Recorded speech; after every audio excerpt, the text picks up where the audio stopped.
Good afternoon बच्चों। मैं आपका फिर से स्वागत करता हूं in the magical world of MJ star sir. बच्चों, क्या आप मेरी आवाज सुन पा रहे हैं? जल्दी से आप बच्चों मुझे कमेंट सेक्शन में इंडिकेट कीजिए। फिर उसके बाद बच्चों हम ह्यूमन फिजियोलॉजी का एक बेहद ही आसान, बेहद दिलचस्प चैप्टर आपके सामने स्टार्ट करना चाह रहे हैं, जिसका नाम है बच्चों breathing and exchange of gases. बच्चों, क्या आप मेरी आवाज सुन पा रहे हैं? क्या आप हमारे स्मार्ट बोर्ड को देख पा रहे हैं? बच्चों, जल्दी से आप मुझे कमेंट सेक्शन में एक बार इंडिकेट कर दीजिए बच्चों। फिर हम शुरुआत करेंगे आज की बेहतरीन क्लास का।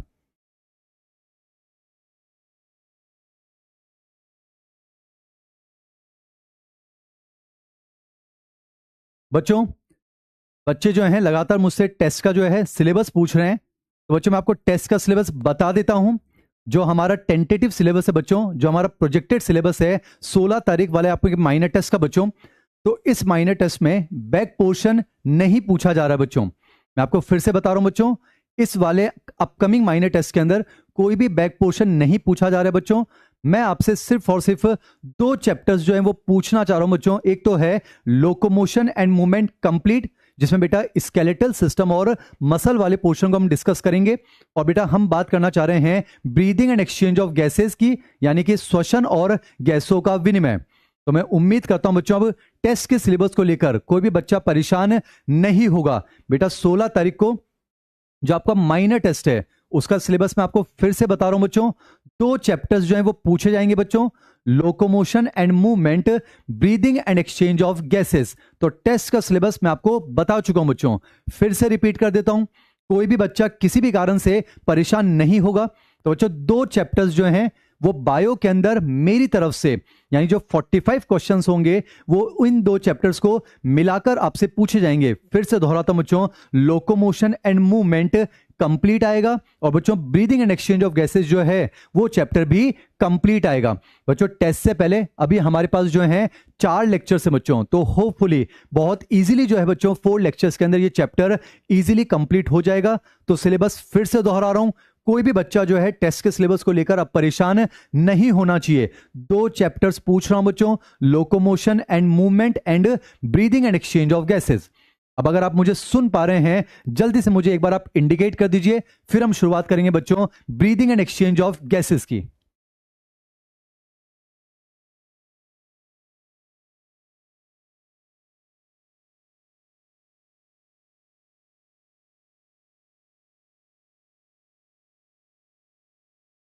गुड आफ्टरनून बच्चों।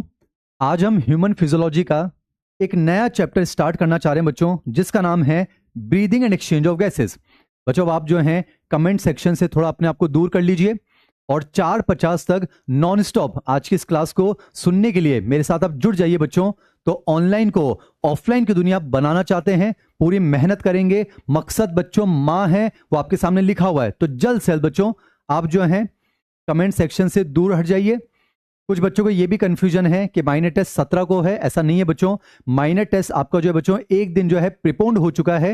बेटा 15 अगस्त का नेशनल हॉलिडे है, तो 16 को आपका माइनर टेस्ट रखा जाएगा, ताकि 17 को जो है ऑटोमेटिकली आपको जो है टेस्ट के बाद वाली जो है लीव आपकी ग्रांट हो जाएगी। तो अब जो है कमेंट सेक्शन से दूर हो जाइए बच्चों।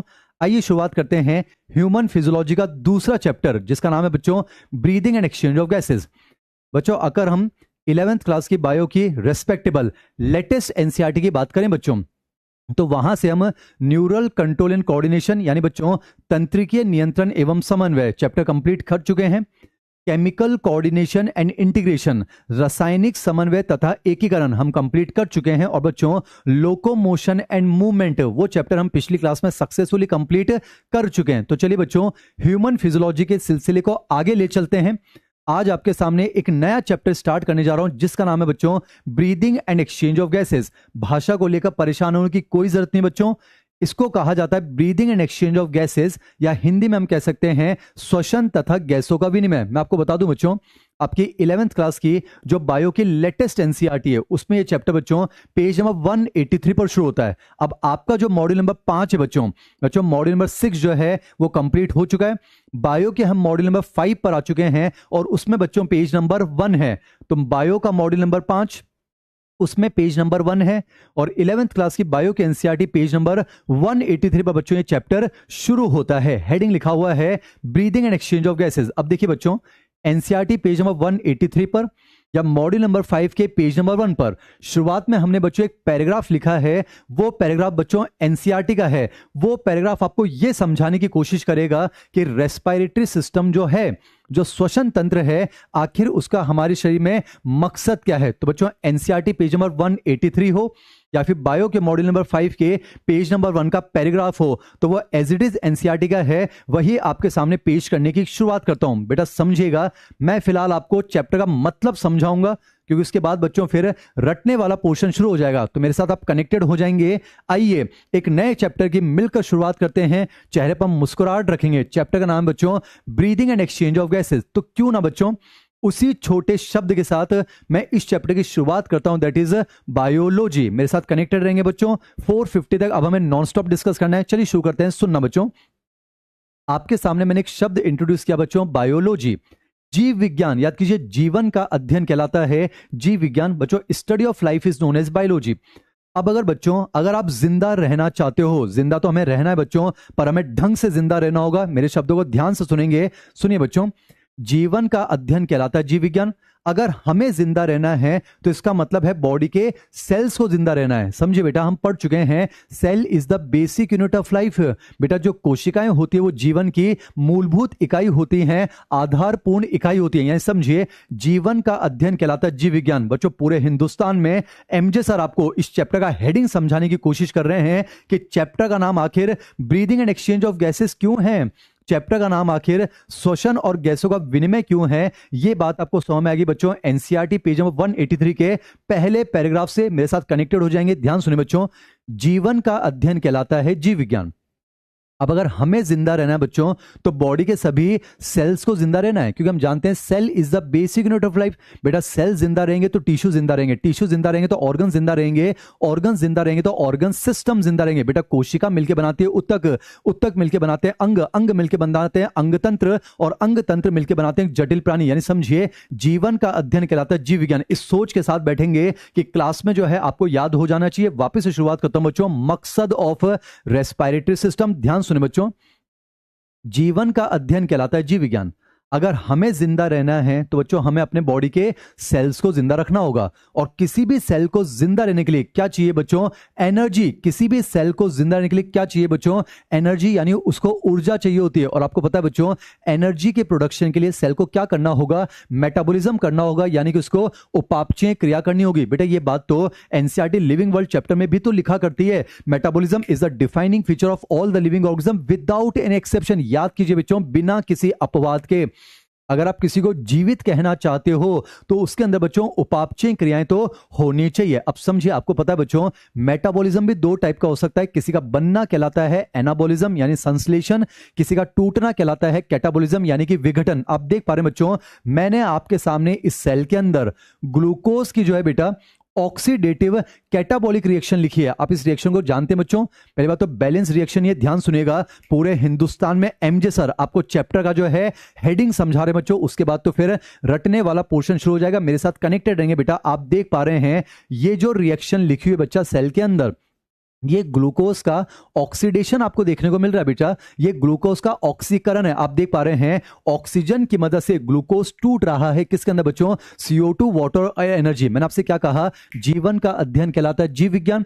अगर हमें जिंदा रहना है तो सेल को जिंदा रहना है। किसी भी सेल को जिंदा रहने के लिए क्या चाहिए, एनर्जी, और एनर्जी के लिए उसको ये मेटाबॉलिक रिएक्शन तो करनी होगी। और इस मेटाबॉलिक रिएक्शन को करने के लिए उसको दो चीजें चाहिए ना बच्चों, एक तो उसको ग्लूकोज चाहिए और एक उसको ऑक्सीजन चाहिए। जरूरी नहीं बच्चों मैं ग्लूकोज की बात करूं, ध्यान सुना बेटा, जरूरी नहीं कि मैं ग्लूकोज की बात कर रहा हूं। आपको पता होना चाहिए हमारी बॉडी में सबसे पहले हम कार्बोहाइड्रेट का ब्रेकडाउन करते हैं, उसके बाद फिर हम फैट का ब्रेकडाउन करते हैं, और लास्ट में बेटा जरूरत पड़ने पर फिर हम प्रोटीन का ब्रेकडाउन कर सकते हैं। पर आपको पता है सबसे पहले बॉडी जो है वो कार्बोहाइड्रेट को तोड़ती है, and glucose is the instant source of energy. कहने का मतलब बच्चों यहां पर जरूरी नहीं है कि ग्लूकोज हो बेटा, यहां पर कोई भी जो है फूड सोर्स हो सकता है, यहां पर कोई भी फूड सोर्स होता है। पर एक बात तो कंफर्म है, अगर आपको एनर्जी बनानी है तो किसी भी फूड सोर्स की बात करूं, किसी भी न्यूट्रिएंट की बात करूं, उसके ऑक्सीडेशन के लिए आपको क्या चाहिए बच्चों, ऑक्सीजन। तो आज इस चैप्टर के अंदर मेरा मकसद क्या है, बॉडी के सभी सेल तक क्या पहुंचाना बच्चों, ऑक्सीजन। जरूरी नहीं सभी सेल, आपको पता होना चाहिए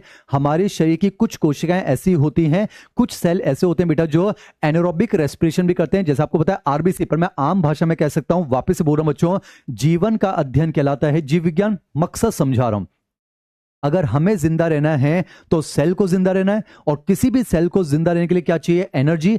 एनर्जी के लिए उसको ये मेटाबॉलिक रिएक्शन करनी होगी, और इस मेटाबॉलिक रिएक्शन के लिए उसको कोई न्यूट्रिएंट सोर्स तो चाहिए, पर साथ ही साथ उसके ब्रेकडाउन के लिए ऑक्सीजन चाहिए। तो बेटा आज इस चैप्टर के अंदर हमारा मकसद है बॉडी के सभी सेल तक क्या पहुंचाना, ऑक्सीजन। तो मैं चला बच्चों ऑक्सीजन की तलाश में, और ये ऑक्सीजन मुझे कहां मिलेगी बच्चों, एटमॉस्फेरिक एयर के अंदर, यानी कि वायुमंडलीय वायु में। अरे समझिए बच्चों, अगर हम जो है एक्वेटिक एनिमल होते, अगर हम मछली होते, तो ये ऑक्सीजन मुझे जो है वाटर के अंदर मिलती, पर चूंकि बच्चों हम टेरेस्ट्रियल एनिमल हैं, तो हमें ऑक्सीजन कहां मिलेगी बेटा, एटमॉस्फेरिक एयर के अंदर, यानी ये हमारी वायुमंडलीय वायु है। पहले मैं आपको बेसिक समझा दूं बच्चों, गैसेज में और एयर में डिफरेंस होता है। आज बस कुछ बेसिक पढ़ना चाहते हैं, ध्यान सुनो बच्चों। एयर में और गैसेज में डिफरेंस होता है बच्चों, वायु में और गैसों में अंतर होता है। जैसे कि बेटा ऑक्सीजन एक गैस है, कार्बन डाइऑक्साइड एक गैस है, नाइट्रोजन एक गैस है। बेटा जब ये बहुत सारी गैसेज एक डेफिनेट प्रोपोर्शन में मिक्स होती है, बेटा जब गैसेज एक डेफिनेट अनुपात में मिक्स होती है, तो इन्हीं गैसेज के मिक्सचर को क्या कहा जाता है बेटा, एयर कहा जाता है। यानी समझिए यहां हमारे आसपास हमारी एयर है बेटा, ये जो एयर है इसमें ऑक्सीजन गैस भी है, इसमें कार्बन डाइऑक्साइड गैस भी है, इसमें नाइट्रोजन और बाकी इत्यादि गैसेज भी हैं। तो आपको एयर और गैस में डिफरेंस समझेगा तो मैं कह सकता हूं ये क्या है बच्चों, ये हमारी ऑक्सीजन से भरपूर हवा है। बेटा ये हमारी ऑक्सीजन से भरपूर हवा है। मैंने आपसे क्या कहा, अगर हमें जिंदा रहना है तो सेल को जिंदा रहना है। किसी भी सेल को जिंदा रहने के लिए क्या चाहिए, एनर्जी। एनर्जी के लिए उसको ये मेटाबॉलिक रिएक्शन करनी है, और इस मेटाबॉलिक रिएक्शन के लिए उसको जो है ग्लूकोज के ऑक्सीडेशन के लिए क्या चाहिए, ऑक्सीजन। तो मेरा मकसद है इन सेल तक क्या पहुंचाना, ऑक्सीजन। तो बेटा मैं चला ऑक्सीजन की तलाश में। ऑक्सीजन मुझे कहां मिलेगी बेटा, एटमॉस्फेरिक एयर में। तो सबसे पहले मैं क्या करूंगा, ऑक्सीजन से भरपूर इस हवा को अंदर की तरफ खींचूंगा। बेटा हम क्या करेंगे, ऑक्सीजन से भरपूर इस हवा को अंदर खींचेंगे, और बेटा ऑक्सीजन से भरपूर हवा का अंदर आना, ये प्रोसेस कहलाता है इंस्पायरेशन। इसको कहा जाता है बच्चों अंत श्वसन कहा जाता है। जाहिर सी बात है हम सांस लेंगे ना बच्चों, तो ऑक्सीजन से भरपूर हवा का हम क्या करेंगे, इंस्पायरेशन। और आपको पता है जब आप इंस्पायरेशन करोगे तो एयर के साथ साथ ये जो ऑक्सीजन है ये पूरे श्वसनीय पथ से होते हुए पूरे रेस्पिरेटरी ट्रैक्ट से होते हुए फाइनली कहां पहुंचेगी बच्चों, लंग्स के अंदर। और लंग्स में भी कहां पहुंचेगी, एल्वुलाई के अंदर। बेटा ये फेफड़ों के अंदर जो है कुपिकाओं में पहुंचेगी, क्योंकि alveoli are the structural and function of the respiratory system. यानी ध्यान सुनिए बेटा, मेरा मकसद है बॉडी के सेल तक क्या पहुंचाना, ऑक्सीजन। ऑक्सीजन कहां मिलेगी बेटा, एटमॉस्फेरिक एयर में। तो सबसे पहले आपको क्या करना होगा, ऑक्सीजन से भरपूर इस हवा को आपको अंदर खींचना होगा, और ये प्रोसेस कहलाता है बेटा इंस्पायरेशन, यानी कि अंत श्वसन। तो आपने देखा हमने क्या किया, ऑक्सीजन से भरपूर जो हवा है बच्चों इसको आपने अंदर खींच लिया है, ये प्रोसेस कहलाता है इंस्पायरेशन। तो अब मैं कह सकता हूं बेटा एल्वुलाई के अंदर ऑक्सीजन से भरपूर हवा रखी हुई बच्चों, एल्वुलाई के अंदर जो है ऑक्सीजन भरपूर हवा रखी हुई है। अब ध्यान समझिए, जब एयर एटमॉस्फेयर में होती है उसे एटमॉस्फेरिक एयर कहा जाता है, जब एयर बेटा एल्वुलाई में होती है तो इसे एल्वुलर एयर कहा जाता है। बेटा वो वायुमंडलीय वायु है और ये कुपिकीय वायु है। मैं आपको चैप्टर का हेडिंग समझा रहा हूं बेटा, ध्यान सुनिएगा। अब ऑक्सीजन कहां आ चुके हैं, एल्वुलाई के अंदर।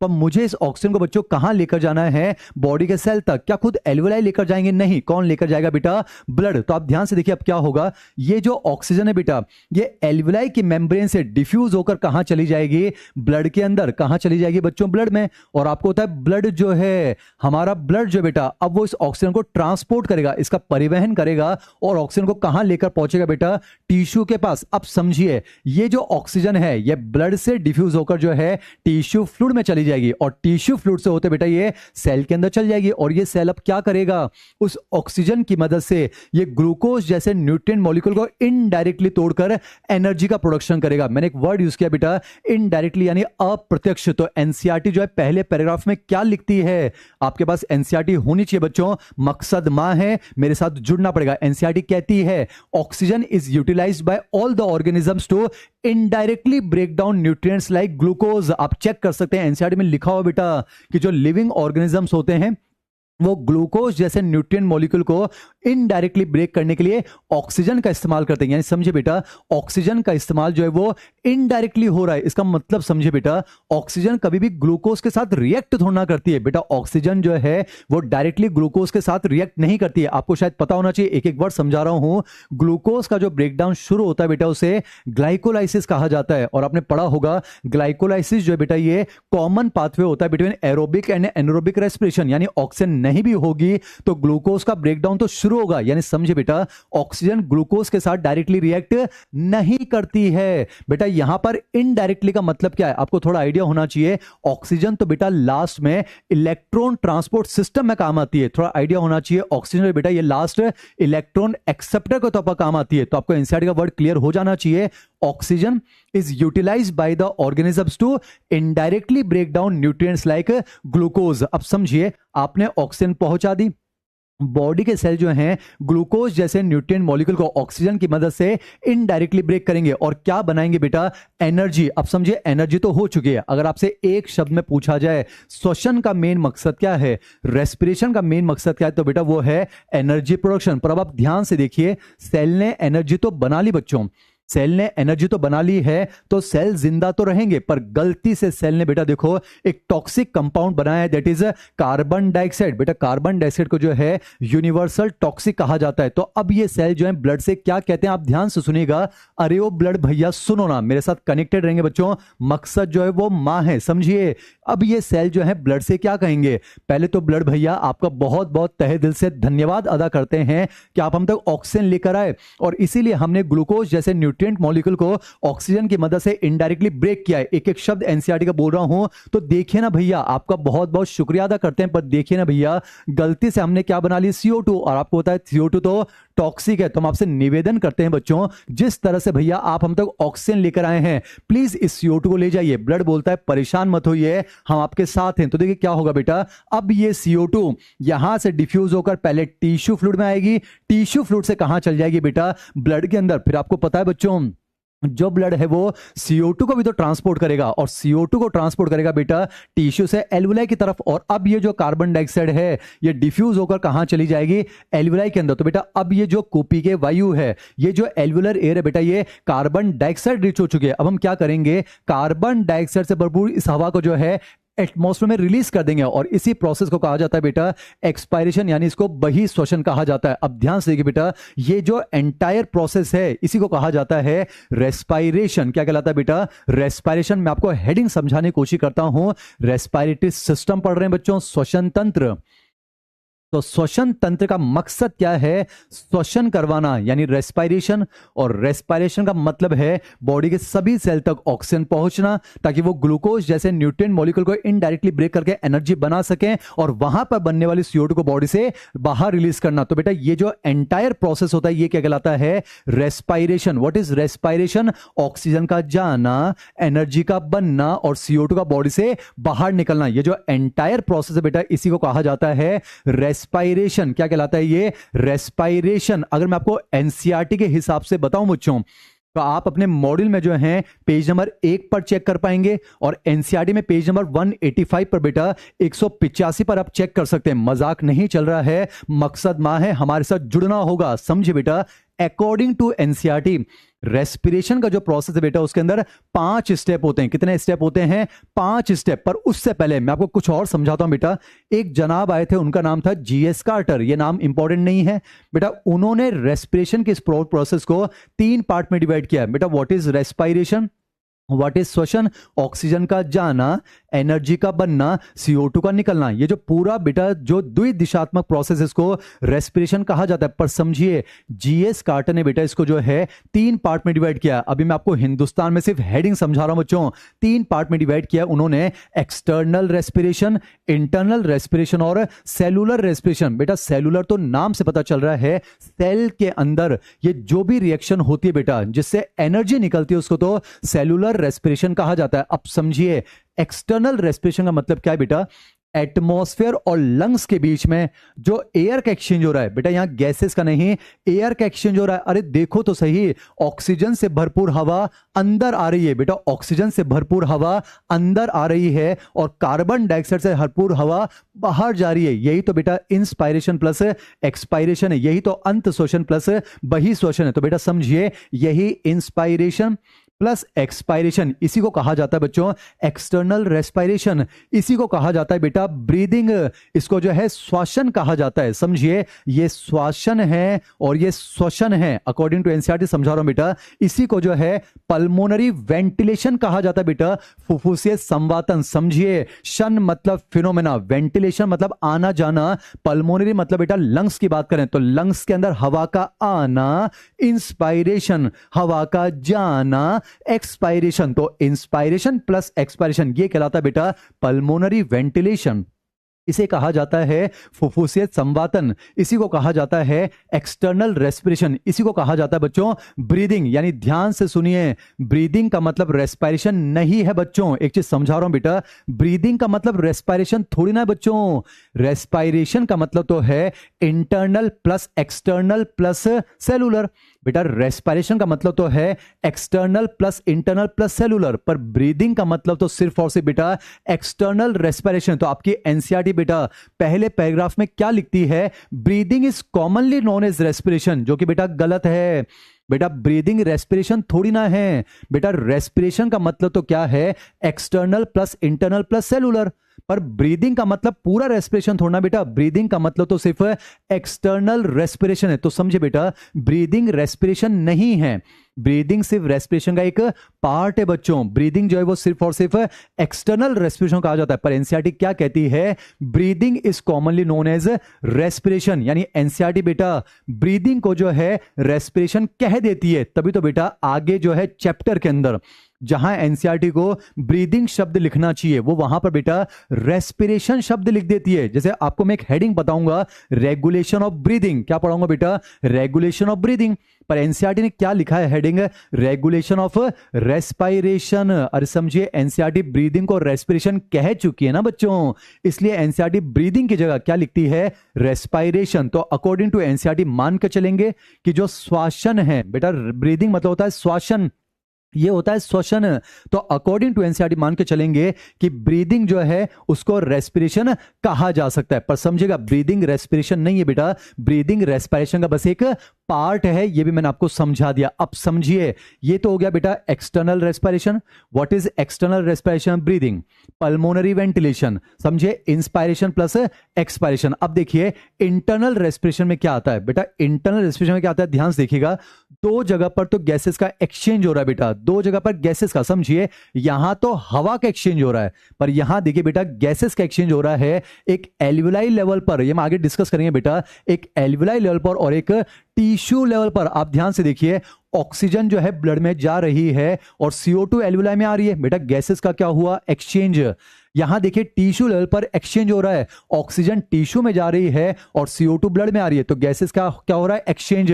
तो दो जगह पर तो बेशक गैसेस का एक्सचेंज हो रहा है, गैसों का विनिमय हो रहा है। और ध्यान से देखिए, बीच में ब्लड क्या कर रहा है बेटा, गैसों का ट्रांसपोर्ट कर रहा है। ब्लड क्या कर रहा है बेटा, ये गैसों का परिवहन कर रहा है। तो ध्यान से देखिए, ये एक्सचेंज ऑफ गैस है, ये ट्रांसपोर्ट ऑफ गैस है और ये एक्सचेंज ऑफ गैस है। तो दो जगह पर गैसेस का एक्सचेंज और बीच में रुधिर द्वारा गैसों का ट्रांसपोर्ट, इनको मिलाकर कहा जाता है बच्चों इंटरनल रेस्पिरेशन। अब ध्यान से देखिए, चैप्टर का हेडिंग समझा रहे हैं मुझे सर।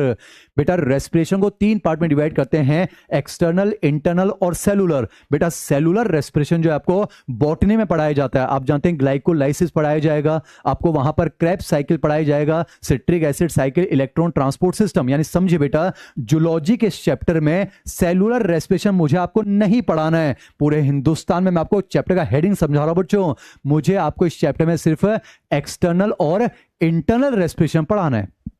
क्या पढ़ाना है बेटा?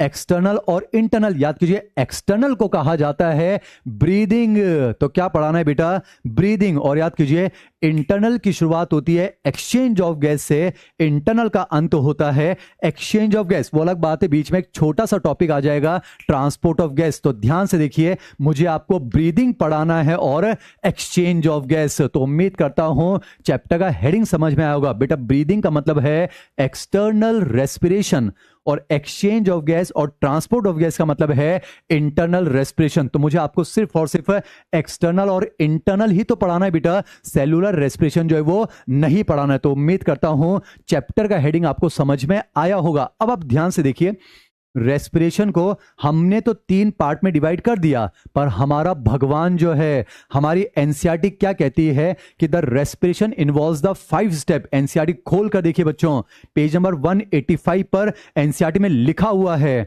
बहानों से काम नहीं चलेगा बच्चों, लिखा हुआ है, आप चेक कर सकते हैं। एनसीईआरटी में बच्चों पेज नंबर 185 है, उसमें यहां लिखा हुआ है respiration involves the following step. और बेटा वहां पर 5 स्टेप लिखे हुए हैं। मैं एक एक वर्ड आपके सामने बोलता हूं बच्चों, अल्फाबेट भी चेंज नहीं करेंगे, समझिए। पहला स्टेप क्या बच्चों? ब्रीदिंग या फिर पल्मोनरी वेंटिलेशन। चेक करिए, वहां लिखा हुआ है पहला स्टेप है। मैं आपको यहां की बात बता रहा हूं बेटा, अब ध्यान से देखिए। यहां पर देखिए लिखा हुआ है कि रेस्पिरेशन जो है उसके अंदर 5 स्टेप होते हैं। एस्टिस बोल रहा हूं बेटा, 5 स्टेप। पहला देखिए, पहला क्या है? ब्रीदिंग या pulmonary ventilation, by which atmospheric air is drawn in and carbon dioxide rich alveolar air is release outside. पढ़ सकते हैं, अल्फाबेट भी चेंज नहीं कर रहा हूं। दूसरा स्टेप देखिए बेटा, diffusion of gases oxygen and carbon dioxide across the alveolar membrane. तीसरा लिखा हुआ है transport of gases by the blood. चौथा लिखा हुआ है बेटा diffusion of gases between the blood and tissue. और लास्ट लिखा हुआ बेटा utilization of oxygen by cell for catabolic reaction and the resultant release of CO2 and energy. बेटा जो मणिपुर का पेपर हुआ था रीनीट का, उसमें जो है ये 5 स्टेप्स आए थे और पूछा था इनकी करेक्ट सीक्वेंस क्या होगी। तो उम्मीद करता हूं ये रेस्पिरेशन का मतलब आपको समझ में आया होगा। आपके एनसीईआरटी पेज नंबर 185 पर आप ध्यान से देखिए बेटा, रेस्पिरेशन को 5 स्टेप में डिवाइड किया है। यहां लिखा हुआ पहला ब्रीदिंग और पल्मोनरी वेंटिलेशन, दूसरा है बेटा diffusion of gases across the alveolar membrane, तीसरा है बेटा transport of gases by the blood, चौथा है बेटा diffusion of gases between the blood and tissue, और पांचवा क्या है? सेल के द्वारा ऑक्सीजन का इस्तेमाल करना कैटाबोलिक रिएक्शन में, जिसके मद्देनजर जो है फाइनली एनर्जी रिलीज होती है। इसी को कहा जाता है बेटा रेस्पिरेशन। कितनों को समझ में आया? जल्दी से कमेंट बॉक्स में इंडिकेट कीजिए।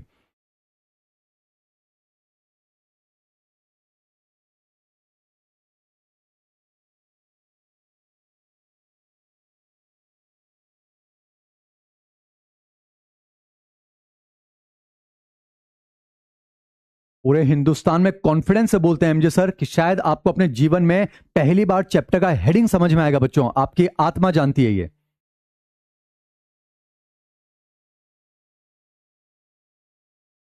अभी मैंने बच्चों आपको सिर्फ जो है पहला पैराग्राफ समझाया है, मैंने आपको जो है चैप्टर का मतलब समझाया है, मैंने आपको रेस्पिरेशन का मतलब समझाया है। अब बच्चों हम आगे कंटिन्यू करते हैं। एनसीईआरटी क्या लिखती है? Respiratory organs. बेटा समझने वाला पोर्शन ऑलमोस्ट कंप्लीट हो चुका है। अब जो है बेटा आज के लेक्चर में रटने वाला पोर्शन चलेगा, तो बस को सुनते जाएंगे, थोड़ा बहुत समझते जाएंगे, रिवाइज करके अगली क्लास में आप लौट कर आएंगे। तो बच्चों मैंने आपको जो है रेस्पिरेशन का मतलब बता दिया। Breathing is commonly known as respiration. तो अब हम शुरू करते हैं बेटा। रेस्पिरेशन तो मतलब समझ में आ गया। अब एनसीईआरटी का अगला हेडिंग क्या है बच्चों? अगला हेडिंग लिखा हुआ है, अब रटने वाला बच्चों ना ध्यान सुनते जाएं। अगला हेडिंग है रेस्पिरेटरी ऑर्गन। समझे बेटा, अलग अलग ऑर्गन्स के अंदर, अलग अलग ऑर्गेनिज्म के अंदर जो रेस्पिरेटरी ऑर्गन है बेटा वो अलग अलग टाइप के होते हैं। जैसे आपको पता है हम ह्यूमंस हैं बेटा, हम मैमल्स हैं, हम वर्टिब्रेट्स हैं, तो हमारे जो रेस्पिरेटरी ऑर्गन है बेटा वो लंग्स हैं। अब रटने वाला पोर्शन चल रहा है, कोई टाइम पास नहीं करें, जल्दी जल्दी कंप्लीट करेंगे। तो आपके मॉड्यूल में आपके एनसीईआरटी में बच्चों अगला हेडिंग लिखा हुआ है रेस्पिरेटरी ऑर्गन्स, तो वहां पर आप चेक कर लीजिए। अलग अलग ऑर्गेनिज्म बच्चों अलग अलग रेस्पिरेटरी ऑर्गन्स होते हैं। तो मैं आपको ये थोड़ी ना बताऊंगा बच्चों कि जो पोरीफेरा, सिलेंटेटा, टिनोफोरा, प्लेटिहेल्मिंथस उनमें जनरल बॉडी सरफेस से एक्सचेंज हो जाता है। मैं आपको ये थोड़ी ना बताऊंगा बच्चों जो एनलिडा होते हैं, जैसे कि अर्थवर्म होता है, उनके अंदर स्किन के थ्रू, मॉइस्ट क्यूटिकल के थ्रू गैसेस का एक्सचेंज हो जाता है, नहीं बताऊंगा बच्चों।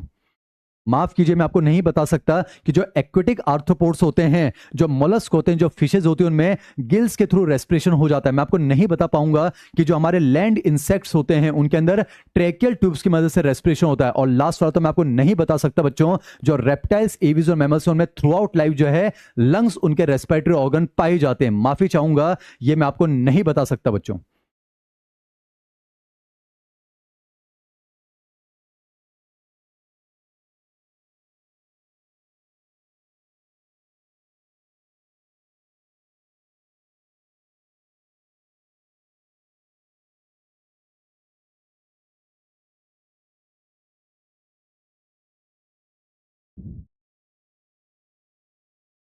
तो बच्चों, मैंने आपको रेस्पिरेशन का मतलब समझा दिया। तो एनसीईआरटी का अगला हेडिंग लिखा होता बेटा, दैट इज रेस्पिरेटरी ऑर्गन्स, वो मैंने आपको बता दिए बच्चों।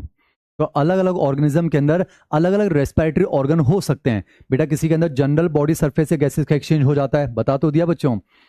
किसी के अंदर जनरल बॉडी सरफेस एक्सचेंज हो जाता है, किसी के अंदर मॉइस्ट क्यूटिकल देखने को मिलती है, इंसेक्ट्स के अंदर ट्रैकियल ट्यूब्स देखने को मिलती हैं, किसी के अंदर गिल्स देखने को मिलते हैं। और बेटा जो रेप्टाइल्स, बर्ड्स और मैमल्स होते हैं उनके अंदर बच्चों जो हैं थ्रू आउट लाइफ लंग्स देखने को मिलते हैं। अब हेडिंग शुरू होता है बेटा, ह्यूमन रेस्पिरेटरी सिस्टम, यानी इस चैप्टर के अंदर अब हमें सिर्फ और सिर्फ किसके बारे में पढ़ना है बेटा, ह्यूमन के बारे में पढ़ना है। तो चैप्टर में अब हेडिंग शुरू होता है बेटा, ह्यूमन रेस्पिरेटरी सिस्टम। अब हमें बेटा मानव श्वसन तंत्र पढ़ना है। यानी अब 3-4 लेक्चर हम जो कुछ भी पढ़ेंगे बच्चों, हम सिर्फ और सिर्फ ह्यूमंस के बारे में पढ़ेंगे। जैसे बेटा हमने नर्वस सिस्टम में, बाद में हमने ह्यूमंस के बारे में पढ़ा। तो आज जो बच्चों अब हम शुरू करना चाहते हैं ह्यूमन रेस्पिरेटरी सिस्टम। बेटा पूरा का पूरा जो है, मैं आपको एक चीज समझा दूं बच्चों, ह्यूमन फिजियोलॉजी के जितने भी चैप्टर्स है बच्चों, इनको 2 पार्ट में डिवाइड किया जाता है। पहले होता है एनाटॉमी यानी आकार की, फिर होता है बेटा कार्य की यानी कि फिजियोलॉजी। बेटा समझिए, कोई भी चैप्टर हम पढ़ेंगे ना, उसमें एनाटॉमी आती है, फिर फिजियोलॉजी। बेटा एनाटॉमी का मतलब होता है स्ट्रक्चर और फिजियोलॉजी का मतलब होता है फंक्शन। मुझे आपको सिर्फ और सिर्फ फंक्शन समझाने होते हैं। पर आपको पता है बच्चों, जो एनाटॉमी वाला पोर्शन है वो पूरा रटने वाला होता है, वो मेमोराइज करने वाला होता है। पर बच्चों जब तक एनाटॉमी नहीं पता होगी, हम फिजियोलॉजी नहीं पढ़ पाएंगे। तो कोशिश करते हैं आज हम मानव श्वसन तंत्र यानी कि ह्यूमन रेस्पिरेटरी सिस्टम की एनाटॉमी कंप्लीट करना चाहते हैं। तो मेरा साथ आप जुड़ जाएंगे बच्चों। 4:50 तक कोशिश करेंगे, मिलकर कोशिश करेंगे कि ह्यूमन रेस्पिरेटरी सिस्टम की लाइन बाय लाइन जो है एनाटॉमी कंप्लीट हो जानी चाहिए। अगली क्लास में फिर हम जो है फिजियोलॉजी को स्टार्ट करना चाहते हैं। तो आइए आपके सामने पेश करता हूं बच्चों, once again the magical lectures of MJ star sir प्रस्तुत करने जा रहे हैं the anatomy of human respiratory system. समझिए बेटा, अगर मैं आपको डाइजेस्टिव सिस्टम पढ़ा था, बेटा अगर मैं आपको डाइजेस्टिव सिस्टम पढ़ा था, तो हम माउथ से शुरू करते और एनस पर खत्म करते। वही तो हमारी एलिमेंट्री कैनाल है। क्योंकि बच्चों आज हम रेस्पिरेटरी सिस्टम पढ़ रहे हैं, तो हम नोज से शुरुआत करेंगे और कहां खत्म करेंगे बच्चों, लंग्स पर। और लंग्स में भी हम कहां खत्म करेंगे बेटा, एल्वुलाई पर। तो कोशिश करते हैं नोज से शुरुआत करेंगे और एल्वुलाई पर खत्म करना चाह रहे हैं। तो आज हम पेश करते हैं the anatomy of the human respiratory system. मेरे साथ कनेक्टेड रहेंगे और इसको नॉन स्टॉप अब आप सुनते जाएंगे बच्चों।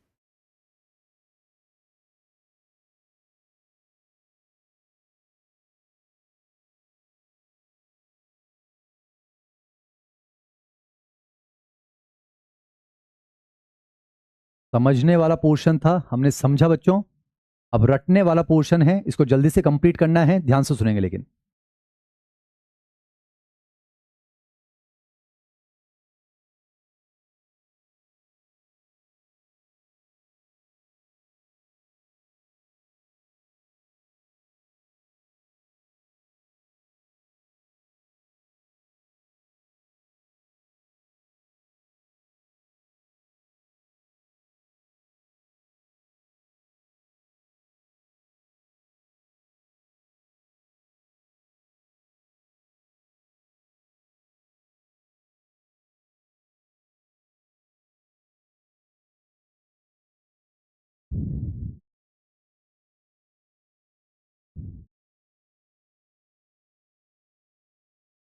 चलिए बच्चों शुरुआत करते हैं। आपके मॉड्यूल में, आपके एनसीईआरटी में लिखा हुआ बच्चों, ह्यूमन रेस्पिरेटरी सिस्टम। मेरे साथ आप सुनेंगे बच्चों। हम ह्यूमन रेस्पिरेटरी सिस्टम पढ़ना चाह रहे हैं बच्चों, तो हम नोज से शुरुआत करेंगे और लंग्स यानी एल्वुलाई पर खत्म करना चाह रहे हैं। तो आपके मॉड्यूल की सीक्वेंस फॉलो करते हैं। पहला हेडिंग लिखा हो बच्चों, नोज एंड नेजल पैसेज। बेटा अगर हम डाइजेस्टिव सिस्टम पढ़ते तो माउथ एंड बक्कल कैविटी की बात करते। आज हम रेस्पिरेटरी सिस्टम के एनाटॉमी पढ़ना चाहते हैं, तो बच्चों हम नोज एंड नेजल पैसेज से शुरुआत करेंगे और कहां कंप्लीट करेंगे, यानी कि लंग्स यानी कि एल्वुलाई पर। तो मेरे साथ सुनते जाएंगे बच्चों, आपके मॉड्यूल की सीक्वेंस फॉलो कर रहा हूं। पहले हम शुरू कर रहे हैं बेटा नोज एंड नेजल पैसेज। तो पहले हम शुरुआत करते हैं नोज एंड नेजल पैसेज। अब ध्यान सुनिए बच्चों, सबसे पहले आज मैं आपको वो बात बताऊंगा जो आज से पहले आपको किसी ने नहीं बताई होगी। आपके पास जो है बच्चों एक नाक पाई जाती है, एक नोज पाई जाती है। मुस्कुराने में कोई हर्ज नहीं बच्चों, मुस्कुराहट के साथ मां तक हम पहुंचेंगे। चलिए ये तो आपको पता भी होगा, पर मैं आपको अब वो बात बताऊंगा जो शायद आज से पहले आपको किसी ने नहीं बताई होगी। हमारी जो नोज होती है बेटा वो जो है अपर लिप के ऊपर पाई जाती है। ये भी एनसीईआरटी की लाइन है। अगर आपको ये भी पता हो तो ये तो आपको पता नहीं होगा कि हमारी जो नोज है वो दो एक्सटर्नल एपर्चर की मदद से खुलती है, उनको एक्सटर्नल नॉस्ट्रिल कहा जाता है। टाइम पास नहीं करना बच्चों, मुस्कुराहट के साथ पढ़ेंगे। आज हम नोज से शुरुआत करेंगे और लंग्स पर जाकर खत्म करेंगे। तो ध्यान सुनो बच्चों, हमारे पास एक नोज मिलती है। हमारी जो नोज होती है बेटा वो अपर लिप के अपर साइड सिचुएटेड होती है, और हमारी जो नोज होती है ना बेटा उसमें जो है आपको इस तरह से दो एक्सटर्नल एपर्चर मिलते हैं, इनको एक्सटर्नल नॉस्ट्रिल्स कहा जाता है। बेटा नोज एक होती है पर वो दो नो एपर्चर की मदद से जो है खुलती है। और समझिए दो एक्सटर्नल नॉस्ट्रिल का होना, इस कंडीशन को कहा जाता है बच्चों डायराइनस कंडीशन। क्या कहते हैं इसको? डायराइनस कंडीशन। बेटा राइन वर्ड यूज होता है नाक के लिए। इसका मतलब ये नहीं है कि दो नाक है, इसका मतलब ये है बेटा नाक तो एक ही है पर वो दो एपर्चर की मदद से खुलती है, तो इसको डायराइनस कंडीशन कहा जाता है। आज हम नोज से शुरुआत करेंगे और लंग्स पर एल्वुलाई पर खत्म करना चाहते हैं। ध्यान सुनिए बेटा, तो पहला हेडिंग है नोज एंड नेजल पैसेज। कोशिश कीजिए क्लास में आ जाए। हमारे पास एक नोज मिलती है बच्चों। हमारी जो नोज है वो अपर लिप के अपर साइड पर सिचुएटेड होती है। हमारी जो नोज होती है बेटा वो जो है दो एक्सटर्नल एपर्चर्स की मदद से खुलती है, जिनको बाह्य नासा छिद्र, बाह्य नासा द्वार यानी कि एक्सटर्नल नॉस्ट्रिल्स कहा जाता है। अब समझिए बेटा, एक्सटर्नल नॉस्ट्रिल से जैसे अंदर घुसते हैं जो मोहल्ला आता है बेटा उसे कहा जाता है नेजल कैविटी या फिर उसे नेजल चैम्बर कहते हैं। आपको पता है बच्चों, हम माउथ से अंदर घुसेंगे तो ओरल कैविटी आती है या फिर उसे बक्कल कैविटी कहा जाता है।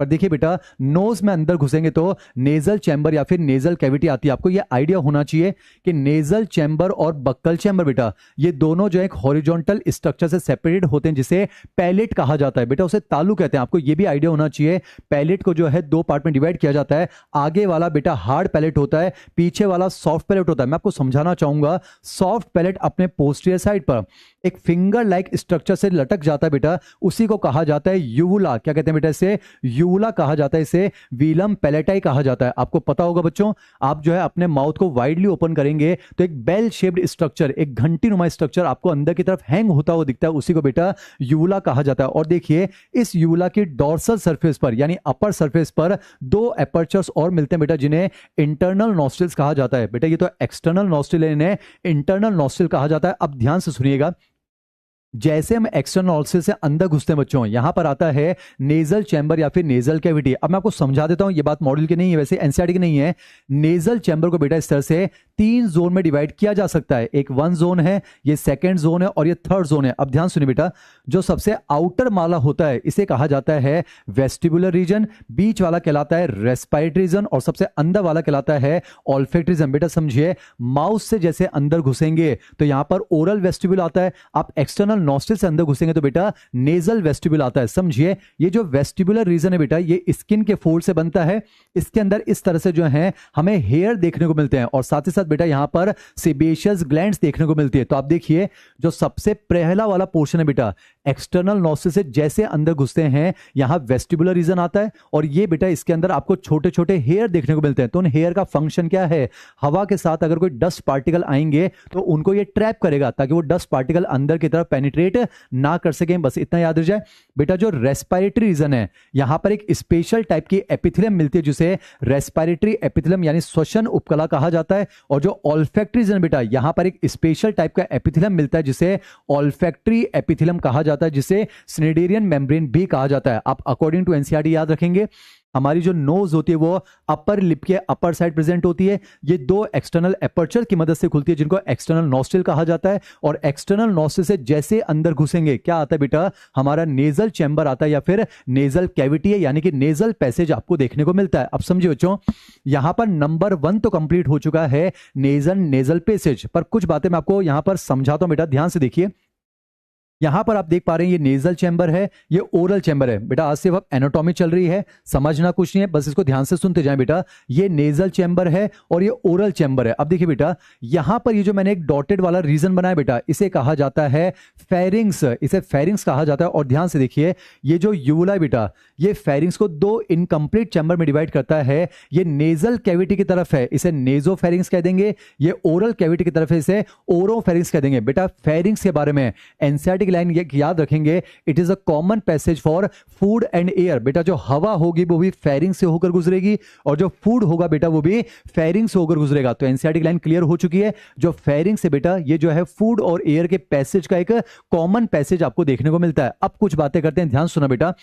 ओरोफेरिंग्स में जैसे आप नीचे चलेंगे बेटा, समझिए यहां कहीं ओरोफेरिंग्स है, ओरोफेरिंग्स में हम नीचे चलेंगे बेटा तो दो एपर्चर्स देखने को मिलते हैं। एक जो है वेंट्रल साइड यानी आगे की तरफ होगा, एक डोर्सल यानी पीछे होगा। अब देखिए बेटा, यहां पर आपको दो एपर्चर देखने को मिल रहे हैं, दो छिद्र देखने को मिल रहे हैं। बेटा जो आगे की तरफ होता है इसे बेटा ग्लॉटिस कहा जाता है, और जो पीछे की तरफ होता है इसे गलेट कहा जाता है। अब समझिए बेटा, जो ग्लॉटिस होता है उससे एक स्ट्रेट ट्यूब नीचे की तरफ चलती है, इसे कहा जाता है बेटा ट्रैकिया, इसे श्वास नली कहते हैं। और गलेट से जो पाइप पीछे की तरफ जाता है बेटा, इसे ईसोफेगस कहा जाता है, इसे तो जो है फूड पाइप कहा जाता है। जाहिर से बता बेटा, इस चैप्टर के अंदर हमें ट्रैकिया को पढ़ना है, एक एक चीज कवर कर रहे हैं, ध्यान सुनो बेटा। हम आज पढ़ना चाहते हैं ह्यूमन रेस्पिरेटरी सिस्टम की एनाटॉमी।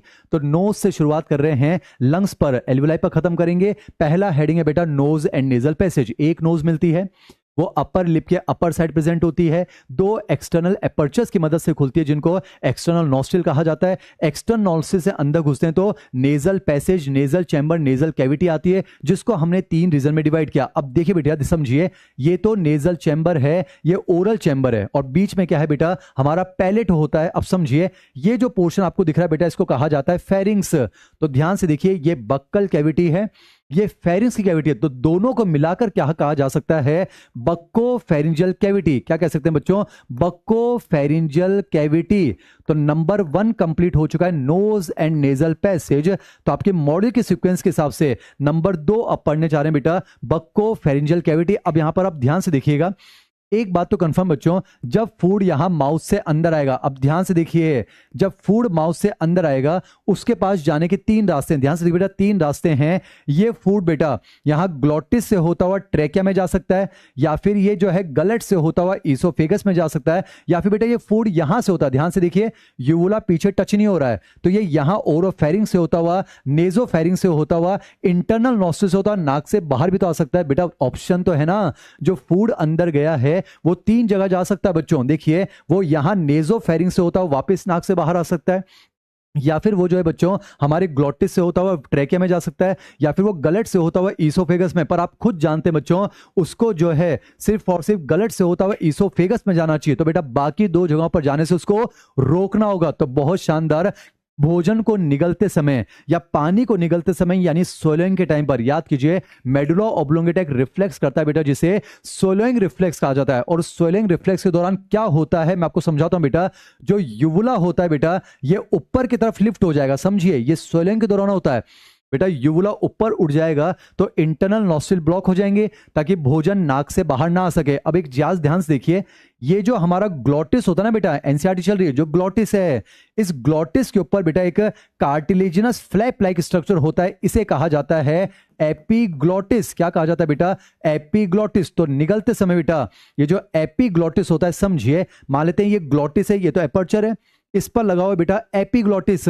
तो निगलते समय एपीग्लॉटिस क्या करता है, ग्लॉटिस को कवर करता है। बेटा इशारा ध्यान से देखिए, epiglottis is a non movable flap like structure. बेटा एपीग्लॉटिस मूव नहीं होता है। किसी भी चीज को निगलते समय, स्वलो करते समय बेटा ट्रैकिया ऊपर जाती है, ध्यान से देखिए, और बेटा ट्रेकिया के ऊपर जो एपर्चर है वही तो ग्लॉटिस है। ध्यान से देखिए बेटा, एपिग्लॉटिस मूव नहीं होता है, ट्रेकिया ऊपर जाती है, और जब ट्रेकिया ऊपर जाएगी तो उसका जो एपर्चर है बेटा ग्लॉटिस, वो अपने आप किससे कवर हो जाता है, एपिग्लॉटिस से। तभी तो आपने देखा हो बेटा, किसी भी चीज को स्वेलो करते समय, निगलते समय, चाहे हम भोजन को स्वेलो कर रहे हो, चाहे हम पानी को निगल रहे हो, आपने देखा होगा बेटा यहां पर आपको ट्रेकिया में ऐसे मूवमेंट महसूस होते हैं। तो ध्यान सुनिएगा, एपिग्लॉटिस ग्लॉटिस को कवर करता है, पर एपिग्लॉटिस मूव नहीं होता है बेटा, ट्रेकिया ऊपर जाती है और उसका जो ग्लॉटिस है वो एपिग्लॉटिस से अपने आप बंद हो जाता है। तो आपने क्या देखा, निगलते समय, स्वेलो करते समय बेटा, एक तो इंटरनल नॉस्ट्रिल्स ब्लॉक हो चुके हैं, एक ग्लॉटिस बंद हो चुका है, तो मजबूरन बेटा उस फूड को फाइनली कहां जाना पड़ता है,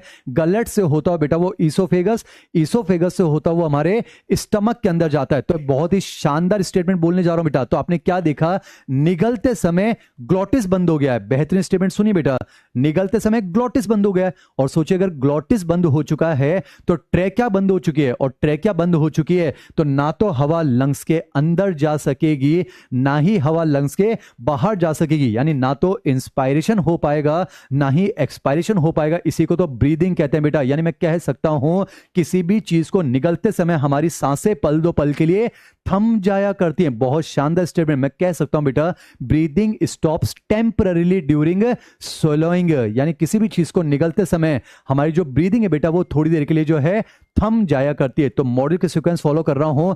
नंबर 1 बेटा जी, नोज एंड नेजल पैसेज हो चुका है। नंबर 2 जो है बेटा, बक्को फेरेंजियल कैविटी हो चुका है। अब जाहिर सी बात है बेटा, हम रेस्पिरेटरी सिस्टम पढ़ रहे हैं तो हमें ईसोफेगस नहीं पढ़ना है, हमें ट्रेकिया पढ़ना है। पर ट्रेकिया से पहले नंबर 3 हम पढ़ेंगे बेटा लैरिंग्स। क्या पढ़ना चाहते हैं हम, लैरिंग्स पढ़ना चाहते हैं। अब आप ध्यान से देखिए, लैरिंग्स किसे कहा जाता है समझिए बेटा। ये जो आपको दिख रहा है बेटा, ग्लॉटिस से जो कंटिन्यू हो रहा है उसे हम कहते हैं ट्रेकिया। ये तो विंड पाइप है बेटा, पर समझिए इस ट्रेकिया का जो सबसे एंटीरियर पोर्शन है ऊपर वाला बेटा, ये एंटीरियर पोर्शन जो है ये मॉडिफाई हो जाता है, ये कार्टिलेजिनस बॉक्स बन जाता है, और इसी को कहा जाता है बेटा लैरिंग्स। इसी को क्या कहा जाता है, लैरिंग्स। या मैं कह सकता हूं बेटा, what is लैरिंग्स? लैरिंग्स is a small cartilaginous box like structure which is present at the anterior most portion of trachea। यानी बेटा समझिए, ट्रेकिया हमारी विंड पाइप है, उसका जो सबसे एंटीरियर मोस्ट पोर्शन है बेटा उसी को लैरिंग्स कहा जाता है। बेटा लैरिंग्स को जो है साउंड बॉक्स कहा जाता है, इसको वॉइस बॉक्स कहा जाता है, क्योंकि आपको पता है बच्चों ये जो लैरिंग्स होता है इसके अंदर पाए जाते हैं वोकल कॉर्ड्स। बेटा इसके अंदर वाक तंतु होते हैं। पहले वो अलग बात है कि 2 टाइप के होते हैं बेटा, एक होते हैं ट्रू वोकल कॉर्ड्स 1 पेयर, एक होते हैं बेटा फॉल्स वोकल कॉर्ड। नाम से पता चल रहा है बेटा, जो ट्रू वोकल कॉर्ड्स हैं ये तो फोनेशन में हेल्प करते हैं। फोनेशन का मतलब बेटा आवाज का निर्माण।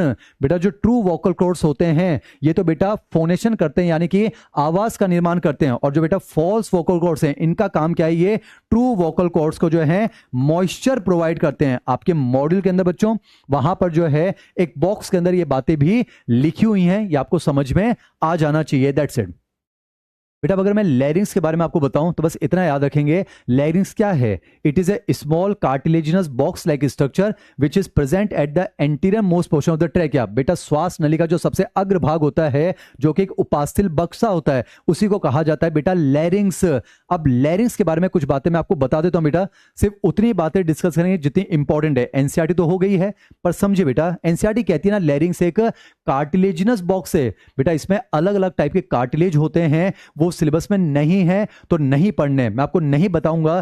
Thyroid cartilage, cricoid cartilage, arytenoid cartilage, Santorini cartilage, corniculate cartilage नहीं इंपॉर्टेंट, बस इतना याद रखें बेटा। लैरिंग्स जो है वो एक कार्टिलेज का बना जो है बॉक्स लाइक स्ट्रक्चर होता है, जिसमें ट्रू वोकल कॉर्ड्स पाए जाते हैं जो साउंड का प्रोडक्शन करते हैं। इसलिए बेटा लैरिंग्स को जो है साउंड बॉक्स कहा जाता है, उसको वॉइस बॉक्स कहा जाता है। ये ध्वनि का उत्पादन करते हैं। तो यहां से बेटा मेन एग्जाम के अंदर असर्शन रीजन बन सकता है। वैसे एक पॉइंट मैं बता देता हूं, मॉड्यूल में लिखा हुआ है, नहीं है इंपॉर्टेंट बेटा। यहां लैरिंग्स में जो सबसे बड़ा कार्टिलेज होता है उसे थायराइड कार्टिलेज कहा जाता है। बेटा ये मेरा थायराइड कार्टिलेज है, अगर आपका बनाऊंगा तो बेटा ये ऐसा हो जाएगा, ये थायराइड कार्टिलेज है।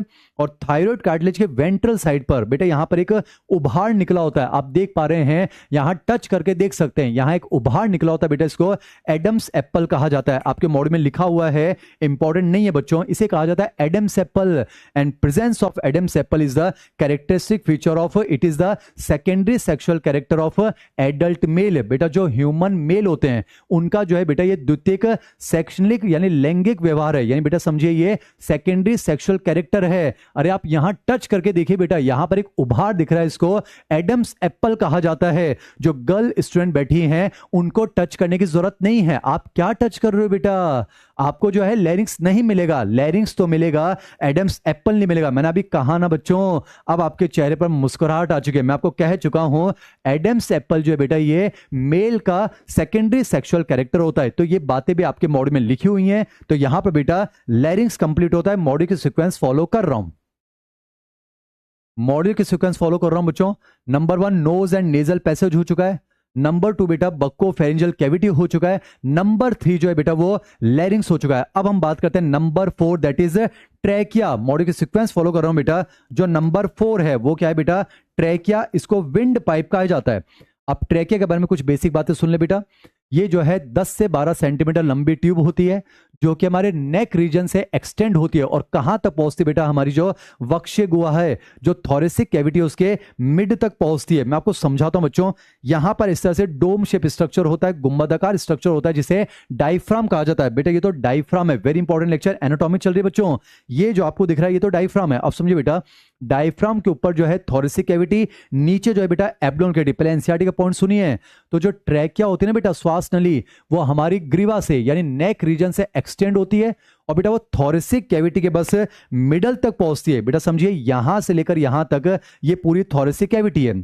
तो ये बेटा थोरेसिक कैविटी का मिड पॉइंट होगा, एनसीईआरटी का पॉइंट है। और ये जो थोरेसिक कैविटी का मिड पॉइंट होता है ना बेटा, ये हमारी 5th थोरेसिक वर्टिब्री के लेवल पर होता है। अरे समझिए यहां पर 7 सर्वाइकल वर्टिब्री होंगी, फिर ऐसे बेटा थोरेसिक शुरू होती है, T1 T2 3T T4 T5। तो बेटा जो हमारी 5वीं वक्षीय कशेरुका होती है ना, जो 5th थोरेसिक वर्टिब्री होती है, वो एज इट इज जो है बेटा थोरेसिक कैविटी के बिल्कुल मिडल पर पहुंचती है। बेटा एनसीईआरटी की लाइनें ध्यान से सुनिएगा। तो समझिए 5th थोरेसिक वर्टिब्री का स्तर बोल दीजिए या थोरेसिक कैविटी का जो है मिडल पॉइंट बोल दीजिए। यानी मैं कहना चाहूंगा बेटा इस डायग्राम में ये जो आपको दिख रहा है ये 5th थोरेसिक वर्टिब्री का लेवल। तो एनसीईआरटी क्या कहती है, ट्रैकिया जो है बेटा वो 10 से 12 सेंटीमीटर लंबी ट्यूब होती है और वो जो है बेटा नेक रीजन से एक्सटेंड होते हुए थोरेसिक कैविटी के मिड तक पहुंचती है, या फिर आप कह सकते हो 5th थोरेसिक वर्टिब्री तक पहुंचती है। और यहां पर अगर बेटा वो 2 शाखाओं में विभाजित हो जाती है, 2 ब्रांचेस में डिवाइड होती है जिनको प्राइमरी ब्रोंकस कहा जाता है। तो बेटा देखिए ये जो है लेफ्ट प्राइमरी ब्रोंकस है, ये राइट प्राइमरी ब्रोंकस है। और ये ब्रोंकस किस में एंटर हो जाते हैं बेटा, लंग्स के अंदर। अब कुछ बातें और बताओ तो बेटा, आप डायग्राम मेरा देख रहे हैं बेटा, आप मुझे सामने से देख रहे हैं, गर्दन मैंने उस तरफ मोड़ रखी है, तो आप डायग्राम बेटा सामने से देख रहे हैं। तो ये आपको ट्रैकिया की जो है अधर सतह दिख रही है यानी वेंट्रल। तो बताना चाहूंगा बेटा ट्रैकिया में इस तरह से बेटा 16 से 20 हाईलाइन कार्टिलेज यानी कि काचाभ उपास्थि के जो हैं इस तरह से सी शेप्ड रिंग्स पाई जाती हैं। क्या बेटा पाई जाती है, यहां पर सी शेप्ड रिंग्स पाई जाती हैं। ध्यान सुनिएगा, ये जो कार्टिलेजिनस रिंग्स होती है बेटा ये अपूर्ण होती है, इनकम्प्लीट। अगर आप मेरा डायग्राम देख रहे हैं बेटा, ये ट्रैकिया है तो उसमें ऐसे बेटा ये रिंग्स होती हैं। आपकी बात करूंगा तो ऐसे, मेरी बात करूंगा तो बेटा ये ऐसे होती हैं। तो इस तरह से 16 से 20 हाईलाइन कार्टिलेज की रिंग्स हैं। बेटा अगर पूछा जाए ये रिंग्स कौन सी सरफेस पर इनकम्प्लीट होती हैं, तो डोर्सल साइड पर इनकम्प्लीट होती हैं। और बेटा इन रिंग्स का फंक्शन क्या होता है, ये ट्रैकिया को कोलैप्स होने से बचाती है, ट्रैकिया को जो है पिचकने से बचाती है। तो बेटा यहां पर नंबर 4 कंप्लीट होता है, दैट इज ट्रैकिया, ये याद होना चाहिए। आज हम सिर्फ एनाटॉमी पढ़ रहे हैं बेटा, समझना नहीं है पर फिर भी समझाने की कोशिश कर रहा हूं। नोज एंड नेजल पैसेज हो गया, बक्को फेरेंजियल कैविटी हो गया, लैरिंग्स हो गया और ट्रैकिया हो गया। अब आगे कंटिन्यू करते हैं। सुनिए बेटा इंपॉर्टेंट चीज ये है, ट्रैकिया जो है बेटा ये विंड पाइप है, ये नेक रीजन से एक्सटेंड होती है थोरेसिक कैविटी के मिड पर पहुंचकर, या फिर हम कह सकते हैं बच्चों ये 5th थोरेसिक वर्टिब्री के लेवल पर पहुंचकर 2 प्राइमरी ब्रोंकस में डिवाइड होती है। और मैंने आपसे क्या कहा बच्चों, ये जो प्राइमरी ब्रोंकस है किस में एंटर हो जाते हैं, लंग्स में। वो अलग बात है कि लंग्स के अंदर जाकर ये प्राइमरी ब्रोंकस फिर डिवाइड होंगे। पर बेटा ध्यान से देखिए, जब नाम आया है लंग्स, अब जब नाम बेटा लंग्स आ गया है तो पहले लंग्स के बारे में अब कुछ बातें कर लेते हैं। ध्यान सुनिए बेटा ना, सबसे पहले तो बेटा आज लंग्स के बारे में मैं आपको वो बात बताऊंगा जो आज से पहले आपको किसी ने नहीं बताई होगी। हमारे पास 2 लंग्स पाए जाते हैं, मैं मजाक नहीं करता हूं, एनसीईआरटी में लिखा हुआ है बेटा वी हैव 2 लंग्स। मुस्कुराहट के साथ जो है मां तक पहुंचेंगे बेटा। मैंने आपसे क्या कहा, नोज एंड नेजल पैसेज हो गया, बक्को फेरेंजियल कैविटी मुख ग्रसनी गुहा हो गया, लैरिंग्स हो चुका है, ट्रैकिया हो चुकी है बेटा। ट्रैकिया जो है वो प्राइमरी ब्रोंकस में यानी प्राथमिक श्वसनिका में विभाजित हो चुकी है। ये प्राइमरी ब्रोंकस लंग्स में घुस गए ना। जब नाम आया है लंग्स, तो लंग्स के बारे में सारी बातें करते हैं, ध्यान सुनिएगा। हमारे पास दो लंग्स होते हैं बेटा। अब आपको मैं बता दूं, हमारे जो लंग्स होते हैं बेटा वो थोरेसिक चैम्बर में सिचुएटेड होते हैं। एनसीईआरटी कहती है we have two lungs and they are situated in an air tight chamber known as thoracic chamber. बेटा जो थोरेसिक चैम्बर होता है वो एक एयर टाइट चैम्बर है, उसमें जो है यहां कहीं से भी हवा नहीं घुस सकती है, इसलिए बेटा जो है हवा को नोज से होते हुए जो है लंग्स के अंदर घुसना होता है। अब ध्यान सुनिए बेटा, वापस बोल रहा हूं, हमारे पास दो लंग्स होते हैं। हमारे जो लंग्स होते हैं बेटा वो एयर टाइट चैम्बर यानी कि थोरेसिक चैम्बर में प्रेजेंट होते हैं। अब एनसीईआरटी क्या कहती है, थोरेसिक चैम्बर कैसे बनता है, तो ध्यान से देखना बेटा।